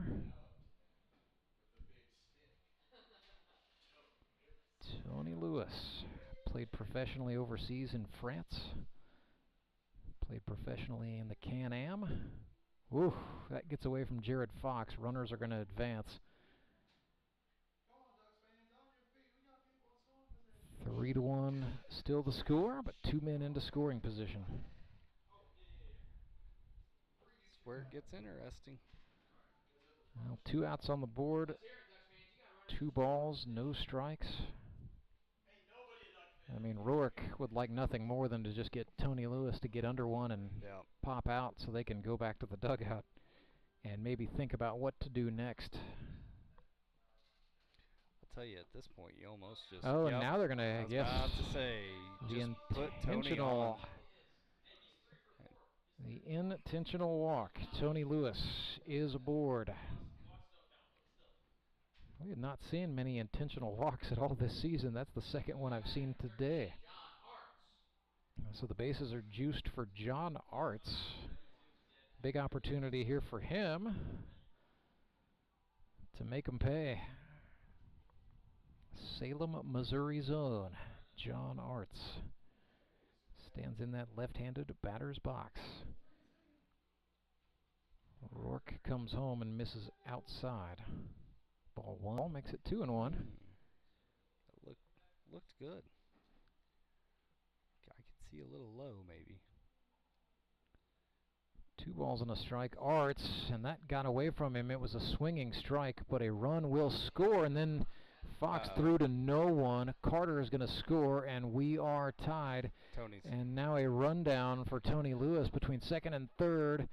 And the speedster, Skylar Henson, ran him down and made the tag, but the damage most certainly done for the Mountain Ducks. A wild pitch, and then a mistake from the catcher, and then some more circus stuff occurring on the infield, and it is 3-3. So we will step aside, come back, and bring you the bottom of the 6th inning. Right after this, it is the Grip and Rip Baseball League. When Gary and Sandra Henry started Henry's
second and third bases and was tagged out with some hustle from Skylar Henson. But the damage had been done. The Mountain Ducks have come back and tied this game. It is a Henry's Towing pitching change for the Mountain Ducks as Ben Van Gorp has thrown his maximum allotted 5 innings. And they will turn to the reliever. This is number 4 from Fordland, Missouri, King Owens. 2022 has been a rough one for Owens. 9 1/3 innings, 17 earned runs on 30 hits. He has struck out 4, walked 4. So the ERA is high. It was already just above 8 before he walked into a 21-1 lopsided affair against the Springfield Metropolitans on September 25th. And the Mets, well, they were hitting everybody that day, including King Owens. So the ERA is high for Owens. In 2021, his numbers much, much better. 16 innings pitched in 2021, 3 earned on 12 hits, 10 strikeouts to 8 walks, and a 1.69 ERA. First batter Owens sees is Toby York's first pitch is a fastball for a strike. York's a switch hitter, so he's in the left-handed batter's box here against King. It'll be York's, Fox, and Dean for Branson. 0-1 way inside, and York's went around on it anyway. Well, he won't be happy with that. But Owens got him with a little bit of deception. 0-2, missed outside.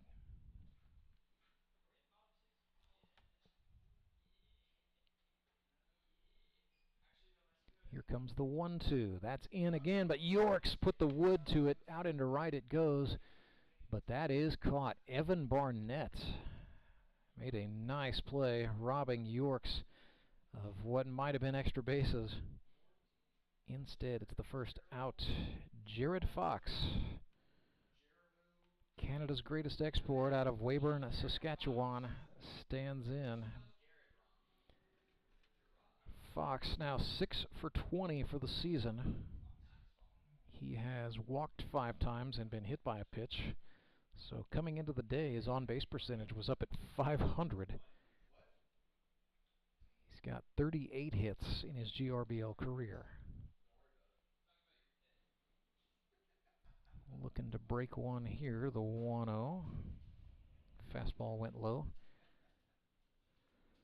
Trickled through the wickets for the catcher Phillips. And the Mountain Ducks do have activity in the pen as Nick Young getting loose, right-hander.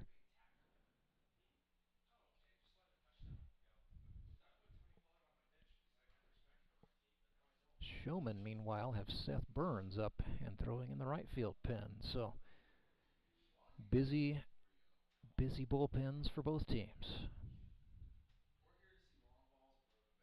The 3-1 to Jared Fox. Tracked low and Owens walked him. So Fox stays 1 for 2 on the day, but he represents a go-ahead run as he's on for Brady Dean. 7 for 23 now, Brady Dean. He's a teacher and a coach, originally from West Plains, but doing some work right here in Ozark, Missouri. Part of the Zone 1 training program at Marucci Clubhouse Midwest. Marucci, the official bat supplier of the Grip and Rip. You can stop by the clubhouse just beyond the left field wall. More on that in a moment as Dean hits one into right field. That is a base hit. And the runner Wilbanks, running for the catcher Fox, motors up to second base. So yeah, Marucci Clubhouse Midwest. You can stop by to demo the latest bats from Marucci Invictus, and if it's grip you're after, they've got lizard skins. Jamar Avery Hart up next, 1 out. Tie ball game, bottom of the 6th. Looked at a strike from King Owens.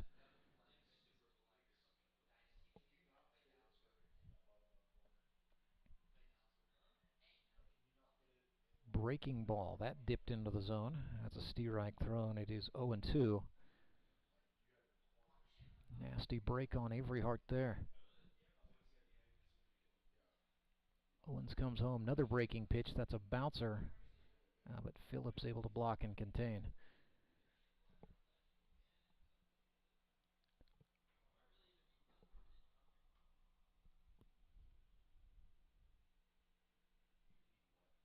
So we set up a 1 and 2.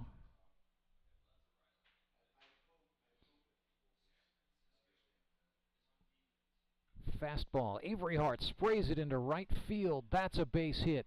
Wilbanks gets the go sign from his third base coach, Cole Rourke. The throw that hit Josh Wilbanks as he scores, and it is 4-3 for the Showmen. Back behind the play, Brady Dean is called out at third base.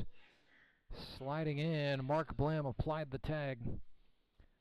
But some damage there. An RBI for Jamar Avery Hart puts the Showmen back in front, 4-3.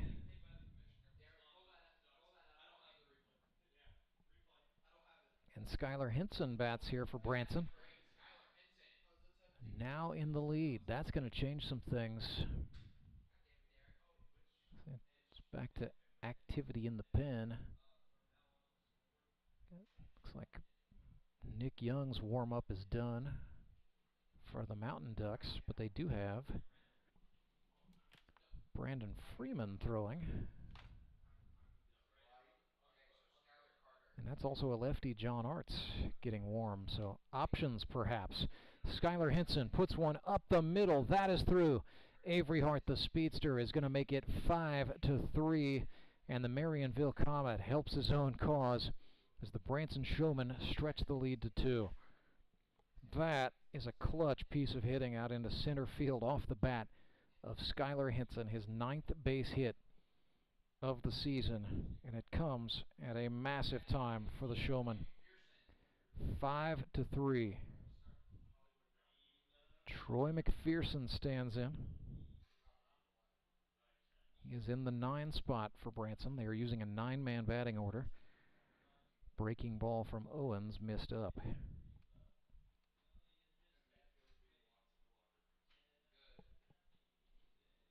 Troy 0 for 1 today. Ahead in the count here, 2-0.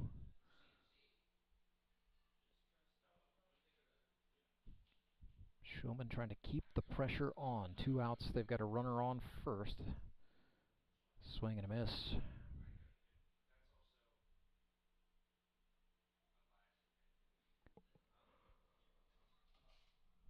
Two balls and a strike. King Owens from the chest. Came home with a slider. Left it shy. 3-1. Fastball up, and he walked him. Troy McPherson takes the free pass. So runners on first and second. Back to the Anderson Engineering leadoff spot we go. Carter Rennie. Anderson Engineering, employee-owned, founded in 1954. It has now grown to 195 plus employees at 10 different offices, including one in Springfield, Missouri. Give them a call at 866-866-2741 or go to AndersonEngineeringInc.com.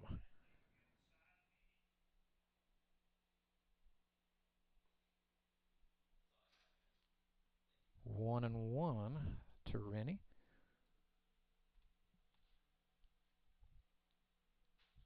Evens the count. Owens comes back. Trying for the heat low. Missed the zone. 2-1.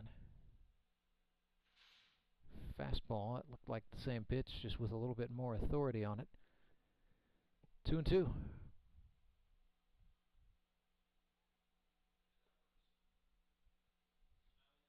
Breaking ball.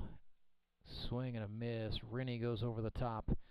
Frustrated with himself, but Owens did well to punch out of trouble. Not before the Branson Showmen hang 2 on the board. They lead 5-3. We go to the 7th. And as always, in the Grip and Rip Baseball League, the 7th inning stretch is sponsored by Sumit's Hot Yoga. And at Sumit's Hot Yoga, you are going to feel awesome. I need to change. My workouts are too boring. Oh, I've got an amazing workout for you. Hot yoga. I've lost weight and I'm more flexible. Try our community classes for only $8. Sumit's Hot Yoga. You are going to feel awesome. Hi, everyone. This is Bob Costas, and I'd like to tell you about an interesting new baseball book, A Year of Playing Catch by Ethan Bryan. A Year of Playing Catch is the story of how a lifelong fan was inspired to take a whimsical journey of discovery and the power of our national pastime to forge lasting connections. You can pick up your copy after any Ozark Mountain Ducks game or from your favorite bookseller or online. That's A Year of Playing Catch.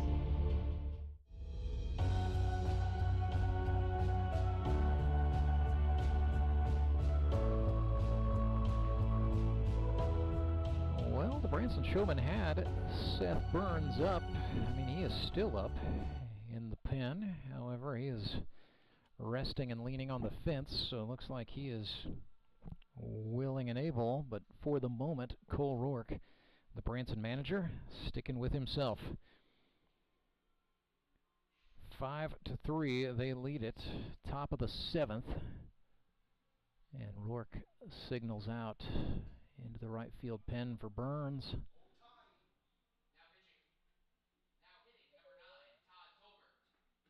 So looks like Cole is going to try to go. Not sure if that was a little bit of self-evaluation or what that was, but nevertheless, that is the situation. Well, I thought we were going to see Todd Tolbert bat. Instead, this is King Owens batting. So he is hitting in the stead of Austin Kendrick. And then it will be Tolbert, I guess. Not sure what that's about for the Ducks. Kendrick was the first baseman. Owens entered as the pitcher, so perhaps a little shuffling around. Someone smarter than me can explain that later, but nevertheless, this is Owens. It's 1-1. And Rourke, again, you just kind of tell, not at 100%, but gamely trying to get some outs to will the Branson Showmen into the next round of the playoffs beyond these eliminators,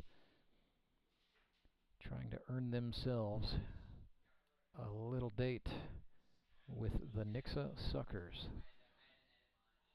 2-1, swung on, fouled back. It's 2-2.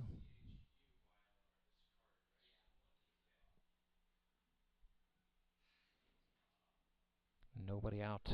2-2. Change up, and that is the Vulcan. Strikeout for Rourke. First K for him today. Comes at a nice moment. Here's Todd Tolbert. He's batting in Nick Young's position in the order.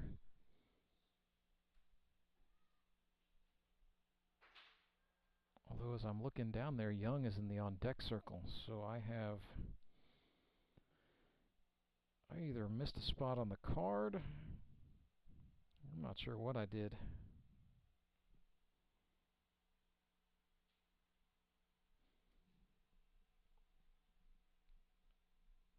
I'll worry about that later, I guess. 1-1.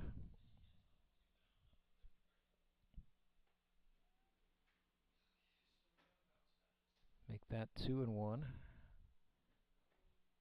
Rourke just missed. The Todd father, 3 for 10 for the season. His hits have been singles, but he is the owner of a pretty powerful set of hands. He has 3 doubles in his GRBL career. Next pitch, that was the changeup, and that struck him out looking. So back-to-back strikeouts for Cole Rourke. Trying to get rolling. Here comes Nick Young.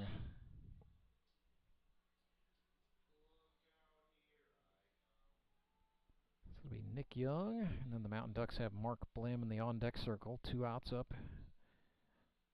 Young, the construction worker from Parkview High School in Springfield, Missouri. Looked at one outside. 2020 Rookie of the Year, Nick Young. Or check that, 2021 Rookie of the Year, Nick Young. He did not play in 2020. He wasn't old enough yet.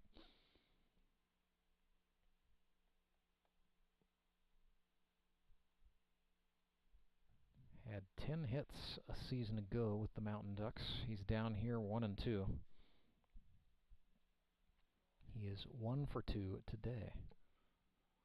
Rourke has the signal from Fox. Comes home with the fastball. This is grounded up the middle. Rourke off the mound. He's going to just jog it over and flip it to his Rolla High School teammate, Toby Yorks. And afterwards, slow to go to the dugout. So Cole Rourke in some pain. Well, we continue to celebrate big moments here in the Grip and Rip Baseball League. And so with that, we've got a little special presentation here for the 7th inning stretch.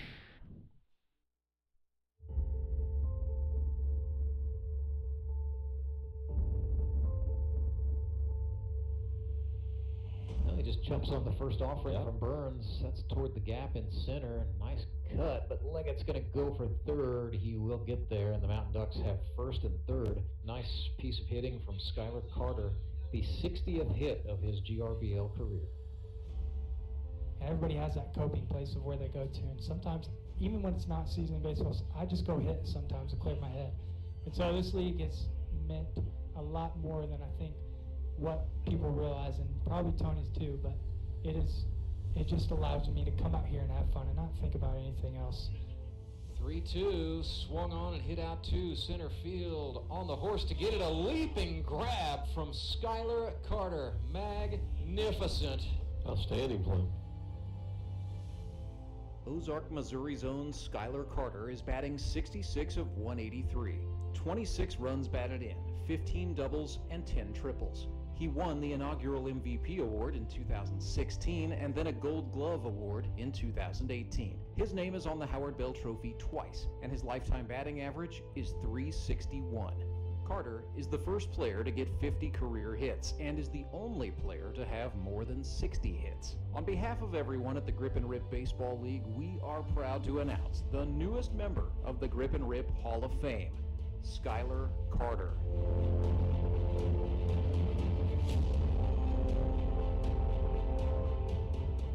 So there you have it, Skylar Carter, top vote getter among the 2022 Hall of Fame inductees, I might add. And he will be the newest man into the Grip and Rip Baseball League Hall of Fame as voted by his peers, players with 5 or more years of service to the GRBL.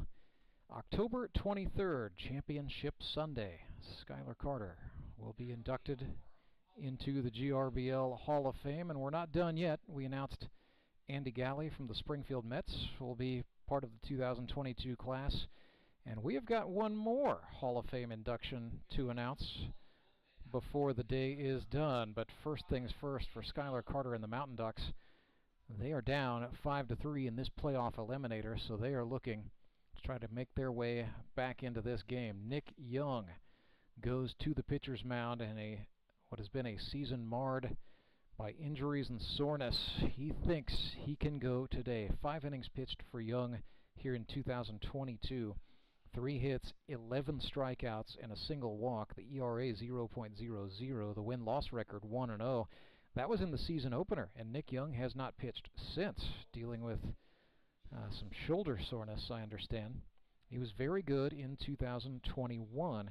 27 innings for the Mountain Ducks, 3 earned on 8 hits, 38 strikeouts to 5 walks, and 2 hit batsmen, a 1.00 ERA a season ago.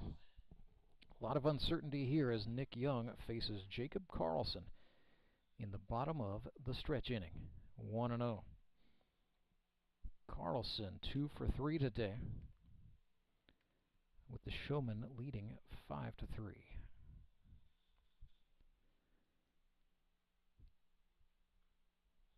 Jacob took a big hack at that. Looked like a 2-seam fastball running in against the right-hander. So Carlson is now 11 for 26 on the season. 8 singles, a triple, a home run, and inside the park home run, all to his credit. It's 1-1. Fastball missed out. First time for this battery, Devin Phillips and Nick Young, to have worked together since August. But the Mountain Ducks pulling out all the stops, trying to stave off elimination. Grounder to the shortstop. That's Ben Van Gorp making the throw across and getting the first out. It's going to bring up David Edwards for Branson.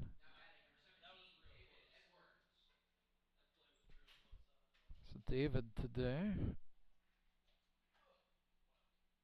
0-for-2. Got hit by a pitch in the fourth. Reached on an error in the fifth. First time he's seen Nick Young in quite a while. There's a breaking ball, and that was a beaut. Looked like it just went through the bat of David Edwards.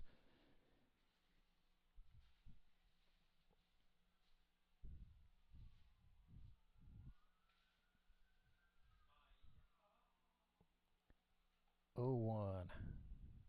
Young with a little more velocity on that pitch. Sends David Edwards stepping out. He's down in the count. 0-2. Seth Burns continuing to look like he is probably going to come on for the 8th for Branson. Warming with the bullpen catcher Dane Schaff down that right field line as Young sent ball 1 outside. Edwards did not chase.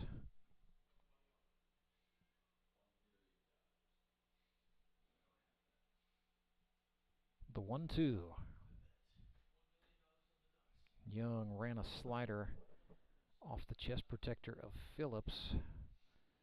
2-2 now.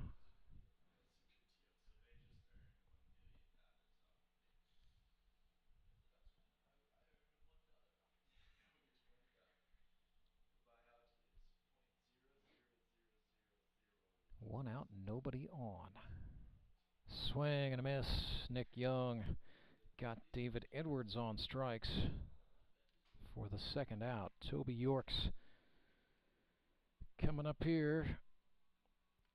0-for-3 on the day. A little uncharacteristic for Toby, who came into the day with 13 hits. Second in the GRBL. 5 doubles for Toby for the campaign. That's a seeing eye ball up the middle to the second baseman. Owens up with it. He one-hopped the throw, but Austin Kendrick able to hang on. And they rob Yorks of the opportunity there with the 4-3. So 3 up and 3 down for Nick Young. Nice return to the mound for him thus far. And we will go to the 8th.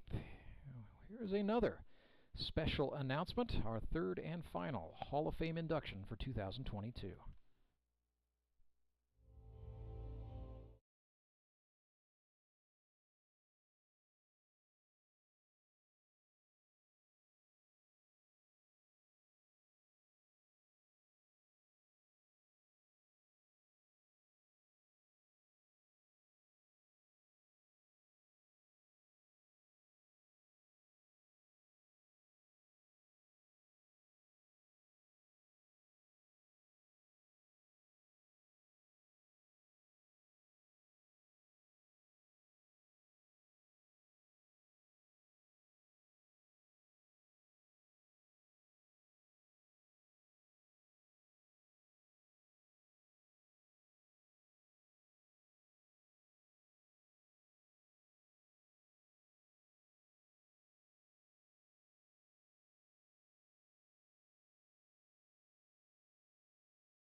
Mike Hudgens. So The GRBL Hall of Fame set to gain 3 new members. We will do those inductions on Sunday, October 23rd. Hinson and the Showmen are looking to punch their ticket perhaps to have the chance to be playing baseball that day rather than watching. They are going to have to get through the Ozark Mountain Ducks, and they have made a Henry's Towing pitching change as they go to Seth Burns here. So the cattleman from Sleeper, Missouri, on to throw in the midst of his 3rd season here in the league. Seth has never had a chance to play for the Howard Bell, and he would like to rectify that situation. He's pitched 17 innings here in 2022, given up 8 earned runs on 15 hits, 24 strikeouts to 7 walks, and he's hit 1 batter, a 4.24 ERA, and a 2-0 win-loss record. He has had some very nice outings. Matter of fact, faced the Ozark Mountain Ducks on Sunday, September 11th through 2 scoreless innings, allowing just 1 hit and striking out 4 batters. So with that in mind, Cole Rourke has brought on Seth Burns here in the 8th. So Seth looking to perhaps go for the 2-inning save. That would be best case scenario for the Branson Showmen. Ozark Mountain Ducks looking to break that up. They will send up Mark Blem. Then it is scheduled to be Devin Phillips and then Chris Leggett, the 8, 9, 10 hitters in the Ozark order. Fastball swung on and popped. It's going to stay on the infield. Carter Rennie, the shortstop, camps out and makes the catch for the first Showman out of the inning.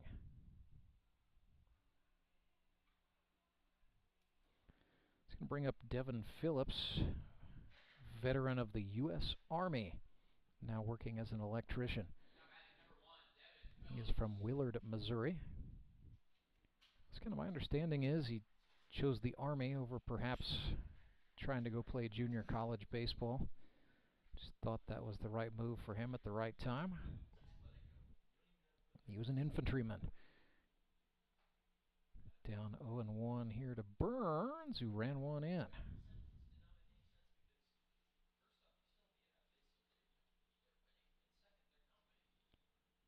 Ball and a strike.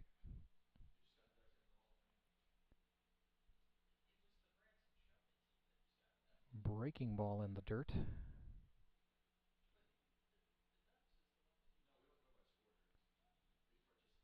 2-1.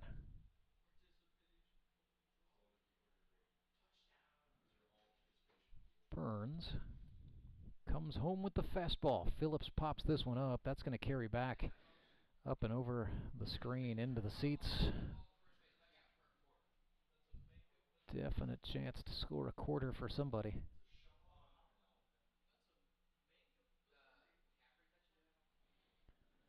Two balls, 2 strikes.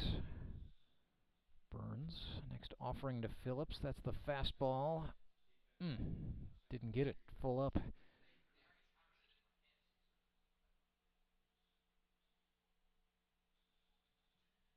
Three balls and 2 strikes. And he walked him. So Phillips gets the free pass. That'll bring up a pinch hitter. This is Brandon Freeman. He is batting in Chris Leggett's spot in the order here. And Freeman, the engineer from Spokane, Missouri, he is 5 for 11 in 2022. I feel like Kendrick was saving Freeman in the back pocket for a big situation, and here he is representing the tying run at the plate. Oh, and that hit him. First time of the season for Freeman to get hit, but his on-base percentage sky high at 714 now and climbing as he wore one there. So a walk and a hit by pitch by Seth Burns. Not what the Showmen were looking for when they inserted him into the game. And yes, that will bring a Phoenix Home Health mound visit. And just thinking out loud here, as I do look down that right field line and see Devin Braswell in the Showman bullpen. This is Cole Rourke Just trying to calm down his right-hander Seth Burns, who has been very good for this Branson club in some clutch situations in 2022. Evan Barnett stands in here. The situation is runners on first and third. This is Barnett hitting for Tyler Tate, by the way. Sorry, runners on first and second, 1 out. 5-3 ball game. Mountain Ducks now have the go-ahead run at the plate. That's Barnett, who just swung at strike 1.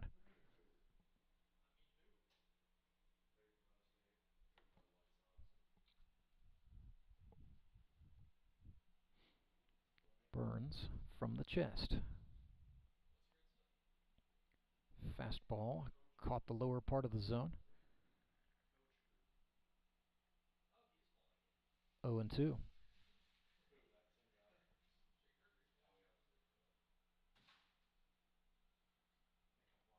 Burns looks back, checks the runner on second, now comes home, swing and a miss. Barnett swung out of his shoes, but that is a big strikeout for Seth Burns. Matter of fact, that is our Domino's Pizza delivery of the game. Get the door, it's Domino's. Seth Burns shut the door on Evan Barnett, and it brings up Ben Van Gorp. Singled out to left last time. Did BVG. That was off of Cole Rourke. This time, seventh-year man out of Nixa, Missouri, is getting a look at Seth Burns.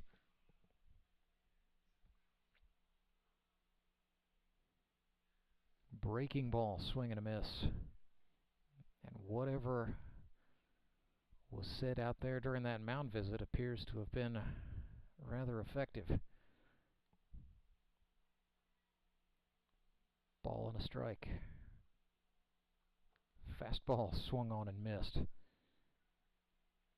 1-2. Seth working ahead. Showmen fans coming alive a little bit. Big situation here in the 8th. Burns again, checks the runner, now comes home. Van Gorp lifts one, that's going to get past the shortstop Rennie, and it is trickling to the wall. This is trouble. Chris Leggett rounding third, he will score, and it is 5-5. Ben Van Gorp, a 2 RBI double, has just tied the game for the Ozark Mountain Ducks. Down to their last strike, and it's Van Gorp delivering just beyond the reach of the shortstop Rennie. Not a lot Carter could have done more trying to stretch and take that out of the air. It is 2 RBIs, and it is 5-5. Skylar Carter, just announced as one of the newest members of the GRBL Hall of Fame. Looked at a ball there. So Carter 0 for 2 with a walk today, struck out in the 4th. That was by Skylar Henson. Strike there. The Showmen can't get too frustrated here, because that's a go-ahead run. Van Gorp on second base. The 1-1 is up and out of the zone. Skylar Carter started out of Ozark High School, went to Panhandle State University, then finished out at Evangel University. 2-1 breaking ball, that didn't break. It's 3-1. And Burns a little rattled after giving up that 2 RBI double to Van Gorp.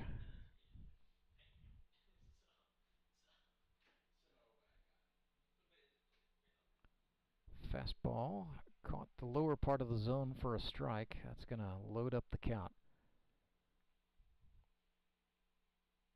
3-2.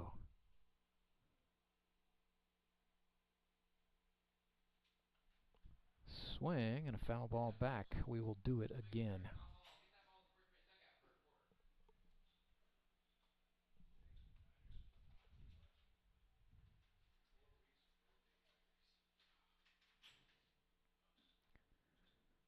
Carter back in that left-handed batter's box facing Seth Burns. Crucial payoff pitch coming here. Burns deals. Breaking ball. Carter was waiting for it. Got enough on it to send it foul back, and we will do it again. The longer this goes, the more you have to think it favors the batter, Skylar Carter. Third payoff pitch. Swing, a one-hop to the shortstop. Carter Rennie up with it. His throw, beautiful pick by the first baseman, Toby Yorks, and Branson gets out of the inning on the 6-3. But not before. The Ozark Mountain Ducks tie it up. A 2 RBI double off the bat of Ben Van Gorp has made it 5-5. So it is quite literally a whole new ball game. We will go to the bottom of the 8th right after this. It is the Grip and Rip Baseball League, live and free on YouTube. When Gary and Sandra Henry started Henry's Towing,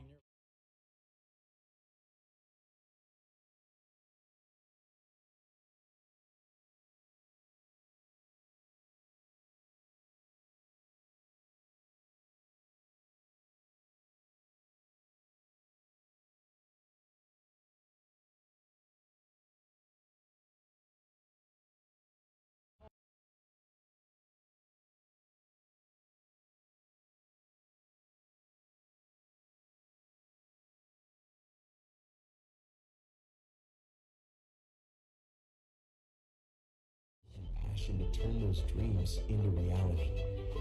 That spirit of dedication is why Central Bank is always there, working behind the scenes, helping you navigate those twists and turns in your journey with solutions that are tailored to meet your business needs. Central Bank, we do business better.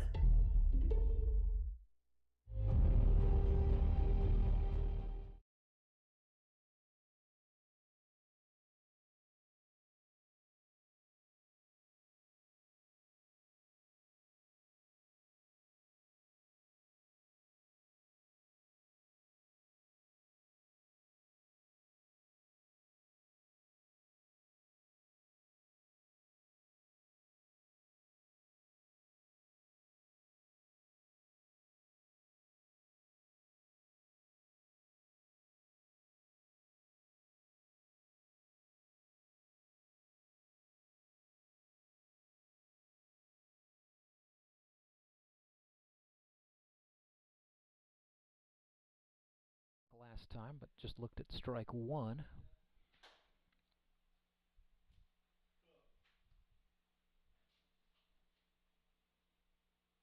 Young throws a breaking pitch, swung on, grounded on the hop. It's Van Gorp, the shortstop, and he got the throw into the glove of the first baseman, Austin Kendrick, in time for the first out.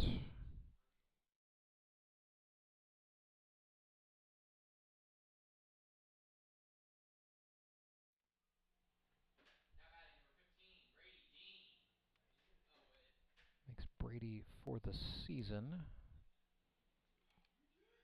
8 for 24, so 333.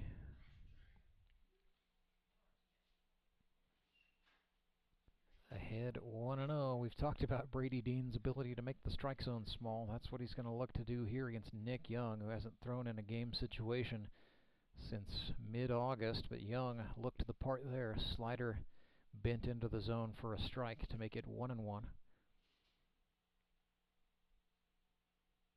Tried it again, and he caught the outside corner. 1-2. Dean falling behind. Young.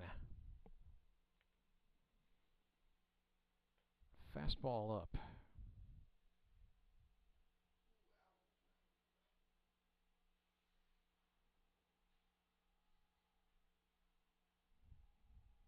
Set him up outside again. That one bent low. So we are full. 3 balls, 2 strikes. Nick Young pitching to the left-hander Brady Dean. Fastball swung on and chopped. Young with it off the pitcher's mound. Little air under the throw, but no problem for Austin Kendrick, the first baseman, for the second out. So that'll bring up Jamar Avery Hart. Had An RBI driven out into right field last time. That put the Showmen ahead 4-3. That lead has since gone by the wayside. First time he has seen Nick Young. That's a slider for a strike. And Young looking as though the rest was very beneficial. Just as I brag on him, he bounces one in the opposite batter's box from Avery Hart. 1-1.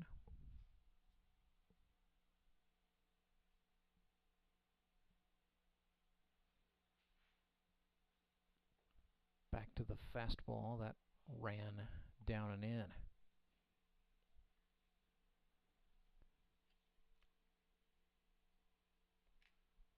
Two balls, one strike, make that 3-1. Avery Hart, Human Resources Manager, new to Springfield, Missouri. Certainly not new to baseball. In a big situation in a playoff game. 3-1, make it 3-2. Young got him on the outer half there. It's 2 outs, 3 balls, 2 strikes. Nick Young. Avery Hart turns on this. That is way up there. Tailing foul, and that will get beyond the reach of the left fielder Chris Leggett beyond the fence. So no harm done. Avery Hart will recover the bat and try it again.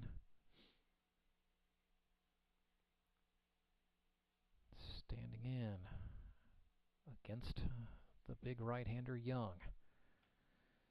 This is hit. It bounces over Young's head. Ducks middle infielders cannot come up with it. And Jamar Avery Hart delivers in the clutch. A infield single. So he is on. He is a capable runner for Skylar Henson, who is 2 for 3 with a pair of singles and an RBI today. Henson actually a pretty good hitter against big velocity pitchers like Nick Young. We'll see what he does here.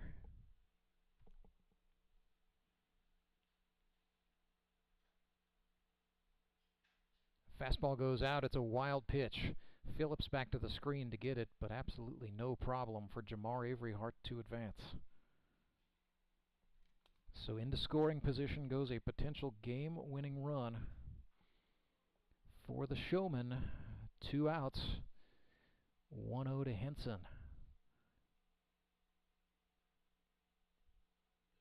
Slider swung on left side. Van Gorp throws to third. And it was not a force out, but they do apply the tag. Van Gorp threw to the third baseman, Blem, who stuck the glove out and got the sliding Avery Hart, who could not complete a hook slide. And so they get the lead runner. It's a 6-5 fielder's choice. Van Gorp electing to use the momentum, working with his body to get the out. So 5-5 it remains. We are going to the 9th in this playoff eliminator.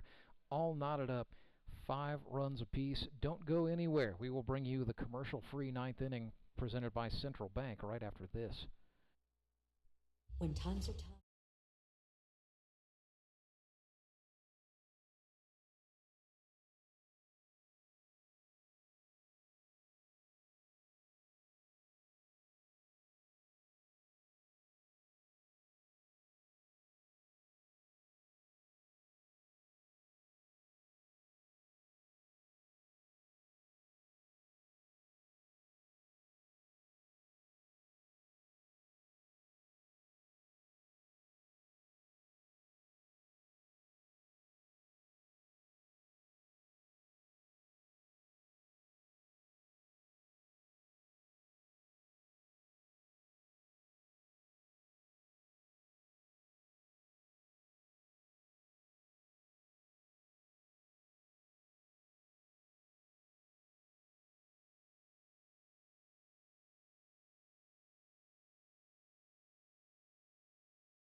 the Ozark Mountain Ducks, the number 4 hitter, facing the right-hander Seth Burns, and he looked at ball 1.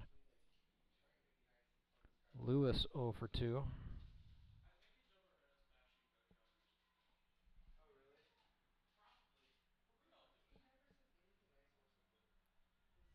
Two and 0 the count for Tony. 6 hits on the season. This is his 8th game. Fastball down. It is 3 and 0. Size of the moment. Getting to a lot of players in this one, as it is tense. Burns throws a strike. 3 and 1. Both teams trying to survive and advance, and equally trying to stave off elimination as Lewis takes a walk. So the go-ahead run is aboard for the Ozark Mountain Ducks in this commercial-free 9th inning presented by Central Bank of the Ozarks. It's going to bring up John Arts. And Arts 0 for 3.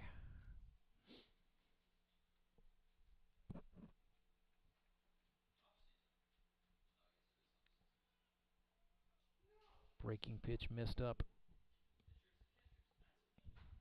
There's no break on it.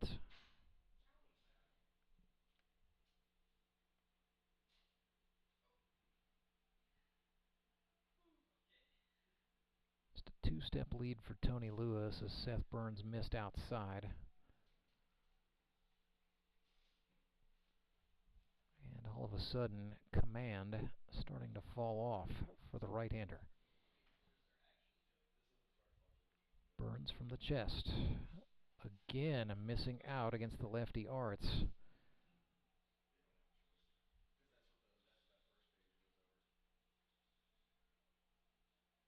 Three and 0, a hitter's count to the barber.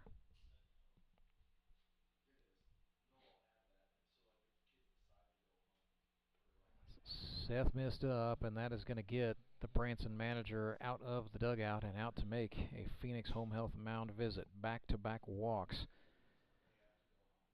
Tie ball game, and a potential game-winning run has just gone into scoring position.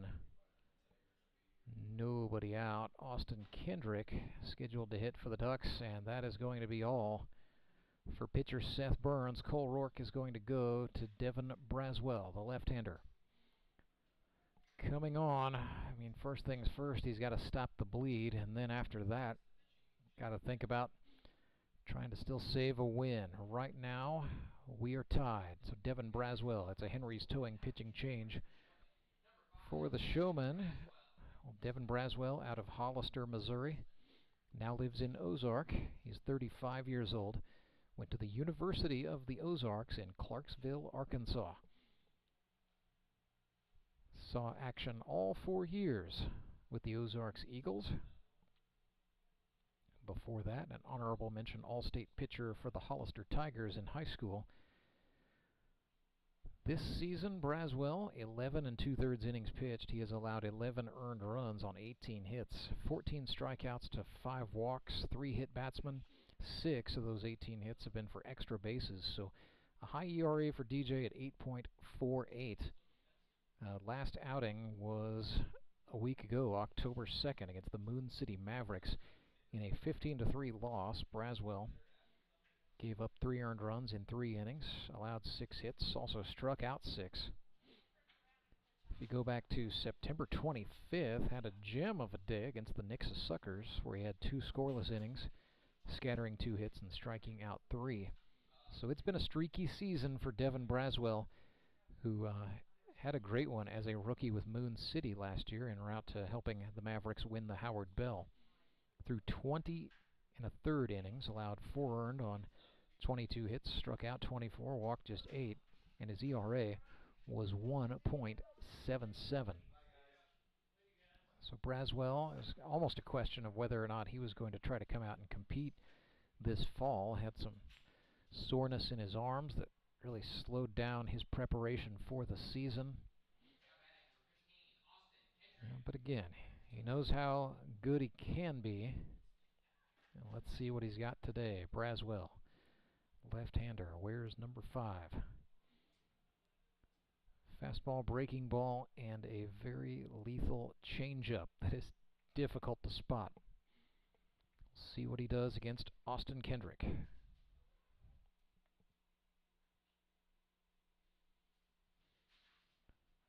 First pitch swung on, fouled off for strike 1.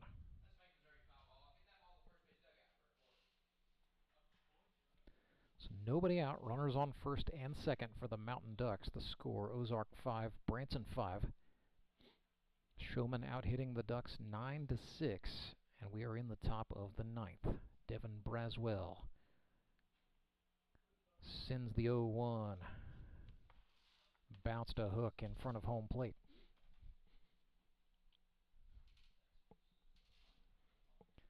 And Devin Braswell, pretty much, the last true pitcher on this Branson roster. They've used 4 today. They would have options in an emergency. Here's a grounder up the middle. Rennie, the shortstop, with it. They get 1. Hinson bounced the throw, but it was in time. A double play. 6-4-3 comes at a big moment. Turning 2. So that puts up 2 outs. The runner, Lewis, does go to third. And he is there for Nick Young. Nick just broke out of a hitless streak today. He is 1 for 2. Actually, check that. He is 1 for 3.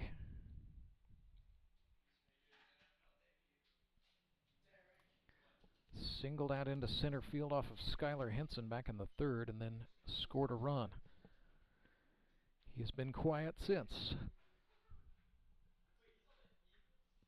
Ahead here 1-0 on Braswell. That was an off-speed pitch that sailed in high.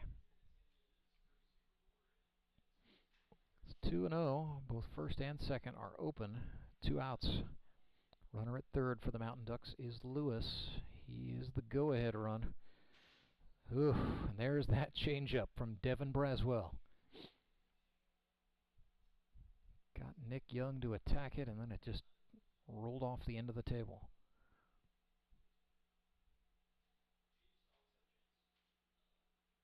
The 2-1. And that gets away from the catcher, Jared Fox. He sheds the mask. Throw to the plate. Tony Lewis slides, and that left hand got across home plate and scores. It is 6-5.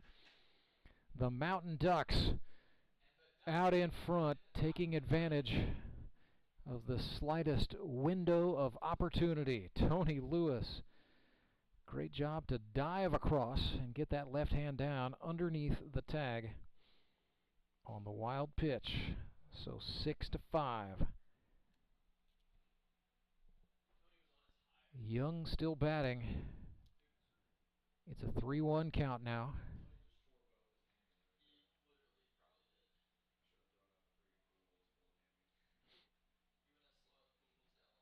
Braswell working with the bases clear now. Fires a strike, and we're full up.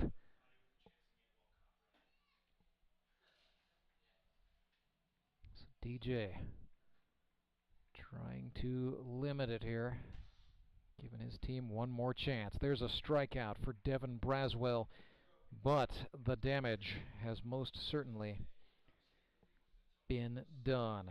Tony Lewis slides in on the wild pitch. 6-5 is the score, and we will keep it right here. After all, it is the commercial-free 9th inning, brought to you by Central Bank of the Ozarks. Does give me an opportunity to tell you this internet telecast is not at all copyrighted by the Grip and Rib Baseball League for the enjoyment of our audience. Please share with your friends any use of the telecast or any pictures, descriptions, or accounts of the game without the GRBL's consent is encouraged. That legal disclaimer presented by Tolbert Beetle, the official legal partner of the Grip and Rib Baseball League. And while I'm at it, I'll be sure to thank Elite Promotions. They're not just the sponsors of the Elite Promotions Elite Performer of the Game Award, but Elite Promotions also the official uniform supplier of the Grip and Rib Baseball League. So when you come to a game You know, you want to get that nice souvenir jersey, you are buying an Elite Promotions product. They have been supplying uniforms to the GRBL since 2017. So Nick Young out on the mound in a much different situation here. Bottom of the ninth. Pitching from the lead for the first time today.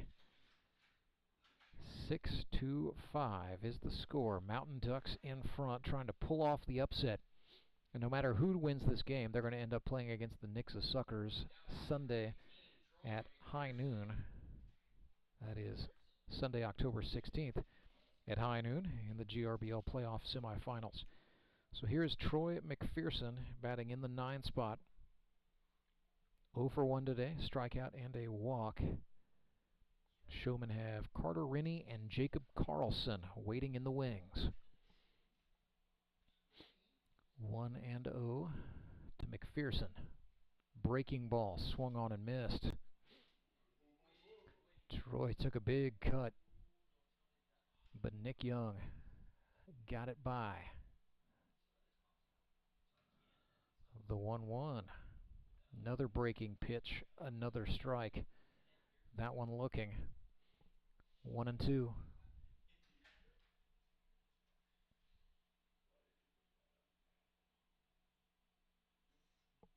Young deals again with the breaker. Again, the swing and the miss. First out.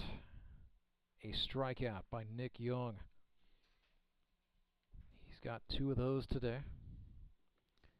Baker's dozen on the season, and it's back to the leadoff spot. This is Carter Rennie. 0 for 3, walk and a strikeout.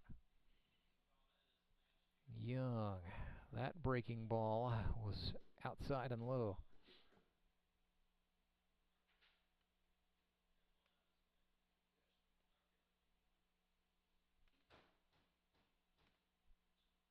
Carter Rennie looked at a fastball that time. That caught enough zone to get the hand to come up from the plate umpire. 1-1. Another slider. That was down.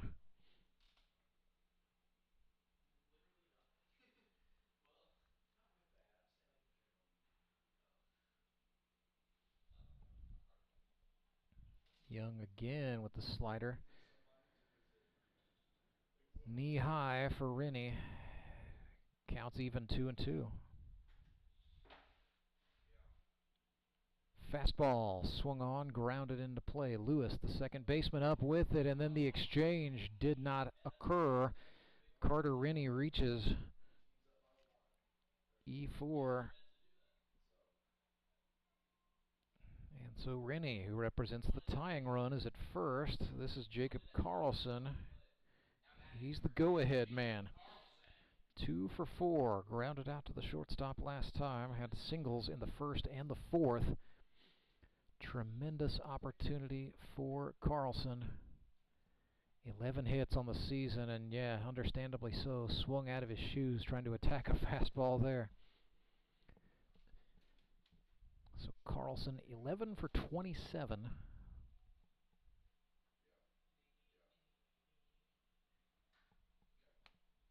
It's been his best season offensively in 3 years of grip and rip baseball. Breaking ball. Carlson got a piece, sent it back to the screen. So behind here, 0-2.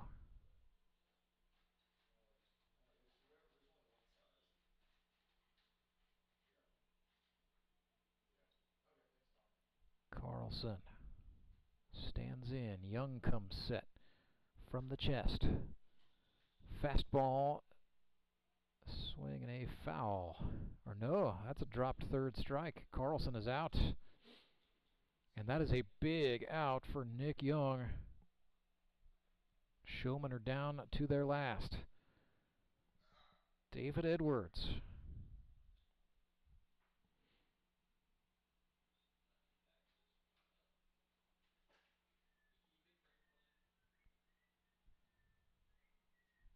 Edwards It's taking the long, slow walk, trying to make 22-year-old Nick Young think long and hard about what's about to happen here. 2 outs, runner on second is Rennie. Edwards sends one in the air, right field, tailing foul. That'll get clear of the fence up onto the grassy berm beyond the seats here on the first base side at U.S. Baseball Park. Looked sharp off the bat for a second and then quickly tailed foul and out of play. Young looks back at Rennie. Steps off the dance. Edwards out of the box, now back in, adjusts the batting gloves. 2 outs, bottom of the 9th, 1-run ball game. Mountain Ducks trying to go to the semifinals. Young. Slider swung on. This is sent into left field. They come up throwing from left. Play at the plate. Tag applied by Phillips, and he is safe. Carter Rennie called safe. He is down at the plate, but we are tied 6-6. No tag, says the plate umpire. Rennie slow to get up, but he was quick to score. It has to be said. Looked like the throw got in there in time, but the tag for Carter Rennie did not happen. Austin Kendrick trying to argue that Rennie ran out of the base path. But we are tied 6-6. I don't see any minds changing down there. Kendrick not happy. Well, he's not kicking dirt and stomping his feet. So David Edwards just drove in the game-tying run. An RBI single, and then he advances on the throw. And a heck of a job running the bases and evading the tag by Carter Rennie. And we're all tied up. Oh, and then they intentionally walked Toby Yorks. That is the most, that's maybe the angriest I think I've ever seen Toby Yorks. So with first base open, the Ducks are going to try to set up a force out. That is 3 intentional walks in 2 games today. The most we have seen that strategy. We had 1 intentional walk through 7 weeks of baseball. And we get 3 intentional free passes just today. Now, Josh Wilbanks is going to pinch run, and this is a pinch runner for David Edwards. So a little speed upgrade perhaps is the thought in a tie ball game. Edwards can and probably will re-enter later in this game. Should it go to that, but right now, the Branson Showmen, again, 2 outs, runners on first and second. Jared Fox is the batter. First pitch he sees from Young is a ball outside. Showmen trying not to think about anything beyond the 9th. They're trying to go right here, right now. The 1-0. That's a fastball over for a strike.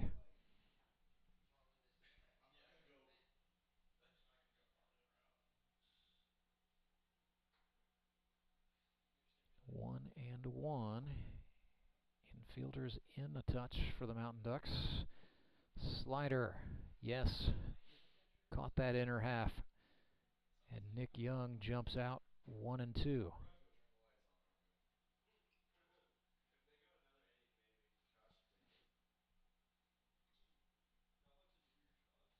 Young comes set.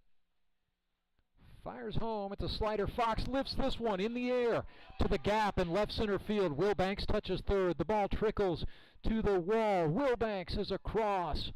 7-6. Jared Fox and the Branson Showmen have just walked it off. They are going to the GRBL semifinals. They will play the Nixa Suckers. Jared Fox, Canada's greatest export, bringing honor, glory, and another day to fight for the Branson Showmen. What a play by Jared Fox. A two-strike pitch lifted over the shortstop into the gap in left center field. A beautiful piece for Jared Fox and some great base running from Josh Wilbanks. 7-6, the Branson Showmen get it done in regulation. What a game this has been. The back and forth, the back and forth. Oh my goodness. We saw the Showmen go up 3-1 in the 5th. Ozark answered right back and tied it 3-3 in the 6th. Branson retook the lead in the bottom of the 6th. They were up 5-3. Ozark tied it in the 8th on that RBI double from Ben Van Gorp. And then it was Tony Lewis capitalizing on a wild pitch, coming home to make it 6-5. Mountain Ducks had the lead. The Showmen got down to their last out. And that's when David Edwards, well, first of all, Carter Rennie reached on an error. Then it was David Edwards, an RBI single that sent Rennie around. Got around a tag. That, I am sure, is very controversial in the minds of a lot of Ozark Mountain Ducks fans. An intentional walk to Toby Yorks, and then a two-out RBI single for the walk-off by Jared Fox. And that is why Jared Fox is our Elite Promotions Elite Performer of the game. 2 for 4 today was Foxy with a walk. He had an RBI double that scored a run in the 4th, and then that walk-off RBI single. Not to mention, he caught a pretty good game. It was not a mistake-free game. I think he'd be the first to tell you. Defensively, may not be entirely happy when he goes back and looks at footage of this game, but the offense and the clutch RBI base hit at the end is why Jared Fox is the Elite Promotions Elite Performer of the game. We will talk things over with some of the guys from the Branson Showmen, and we will break down next week's slate of games. Sunday, October the 16th. You need to be here at US Baseball Park, and if you can't be here, well, then you need to be right here on the GRBL YouTube channel, where you can continue enjoying playoff baseball. The Eliminators are in the books. Only 4 remain. Back with more after these messages.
with you live at U.S. Baseball Park, where the Branson Showmen are winners in thrilling fashion, 7-6. They defeat the Ozark Mountain Ducks today in the GRBL playoff eliminators. So the Showmen win and advance, and we welcome in a couple of our elite promotions, elite performers of the game, the Marionville Comet, Skylar Hinson, and Canada's greatest export, Jared Fox. And so, Skylar, we will start with you. Big rebound for you after kind of getting roughed up a little bit last week. You do allow 1 run today, but you strike out 8. I think it's safe to say you came to play today. Yeah, to be honest, a big part of it, I'm healthy. Last week I wasn't feeling the best, but this week I'm back, and it was good. Felt good. Let's talk about swinging the bat as well, because you had a couple of hits. This is like your biggest season offensively. What is going on for you with the baseball bat? Well, first and foremost, I'm a ball player.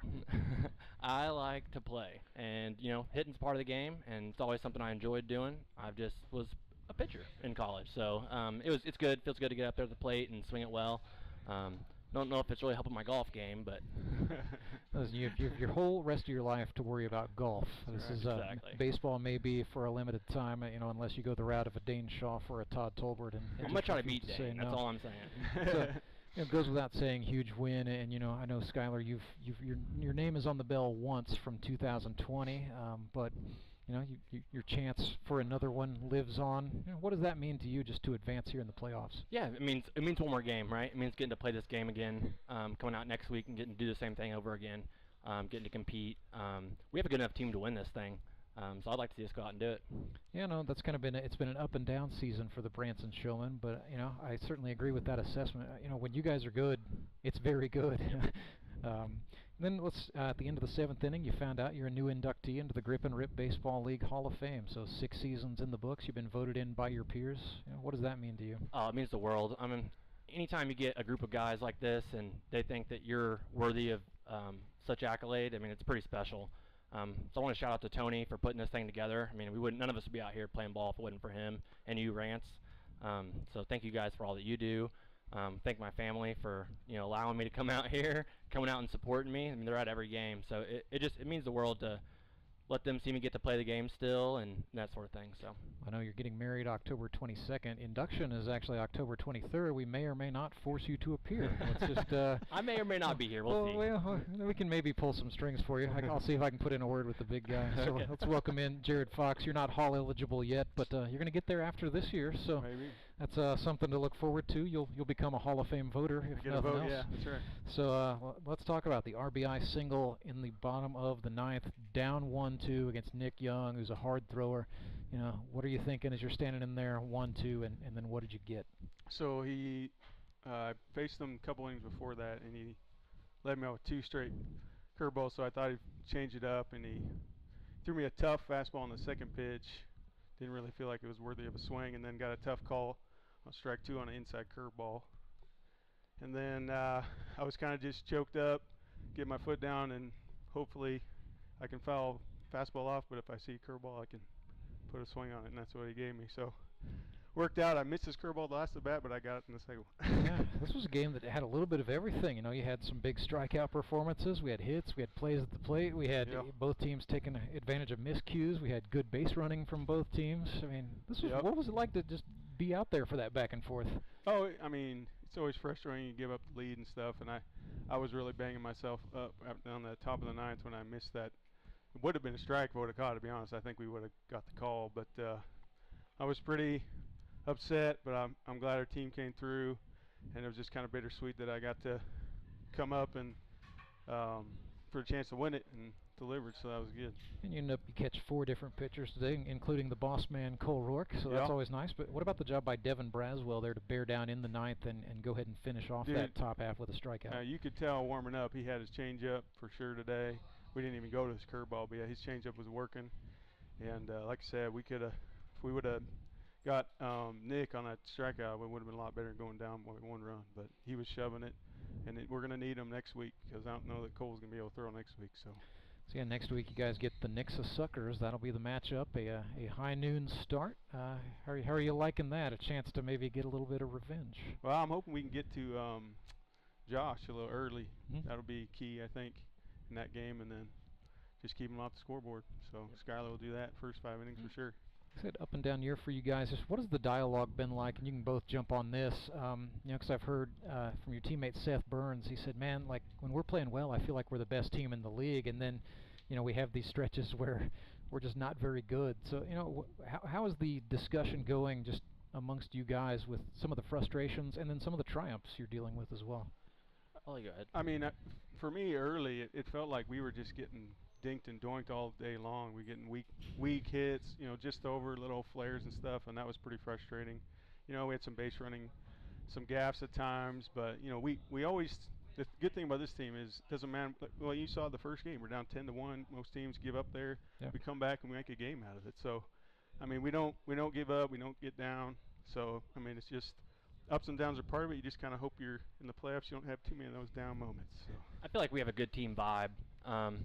There's never a dead moment in the dugout. So I think it's just important that we take each pitch by pitch, and win each pitch. So. Yep. So next week you get the Nixa Suckers again. A little bit more than survive and advance is going to be on the agenda for that. You win that one, you're playing for the bell. That's right. Let's go get it. Yeah. All right, guys. I will leave it with Rance. that. Thank you, Rance. Skylar Henson, the newest member of the GRBL Hall of Fame, and Canada's greatest export, Jared Fox. They will be in action Sunday, October the 16th at high noon. They will take on the Nixa Suckers. After that, at 3 o'clock, it'll be the Springfield Metropolitans and the Republic Locos. 2 teams will go on to play for the bell. 2 teams will see it end right there in the semifinals. There will be thrills.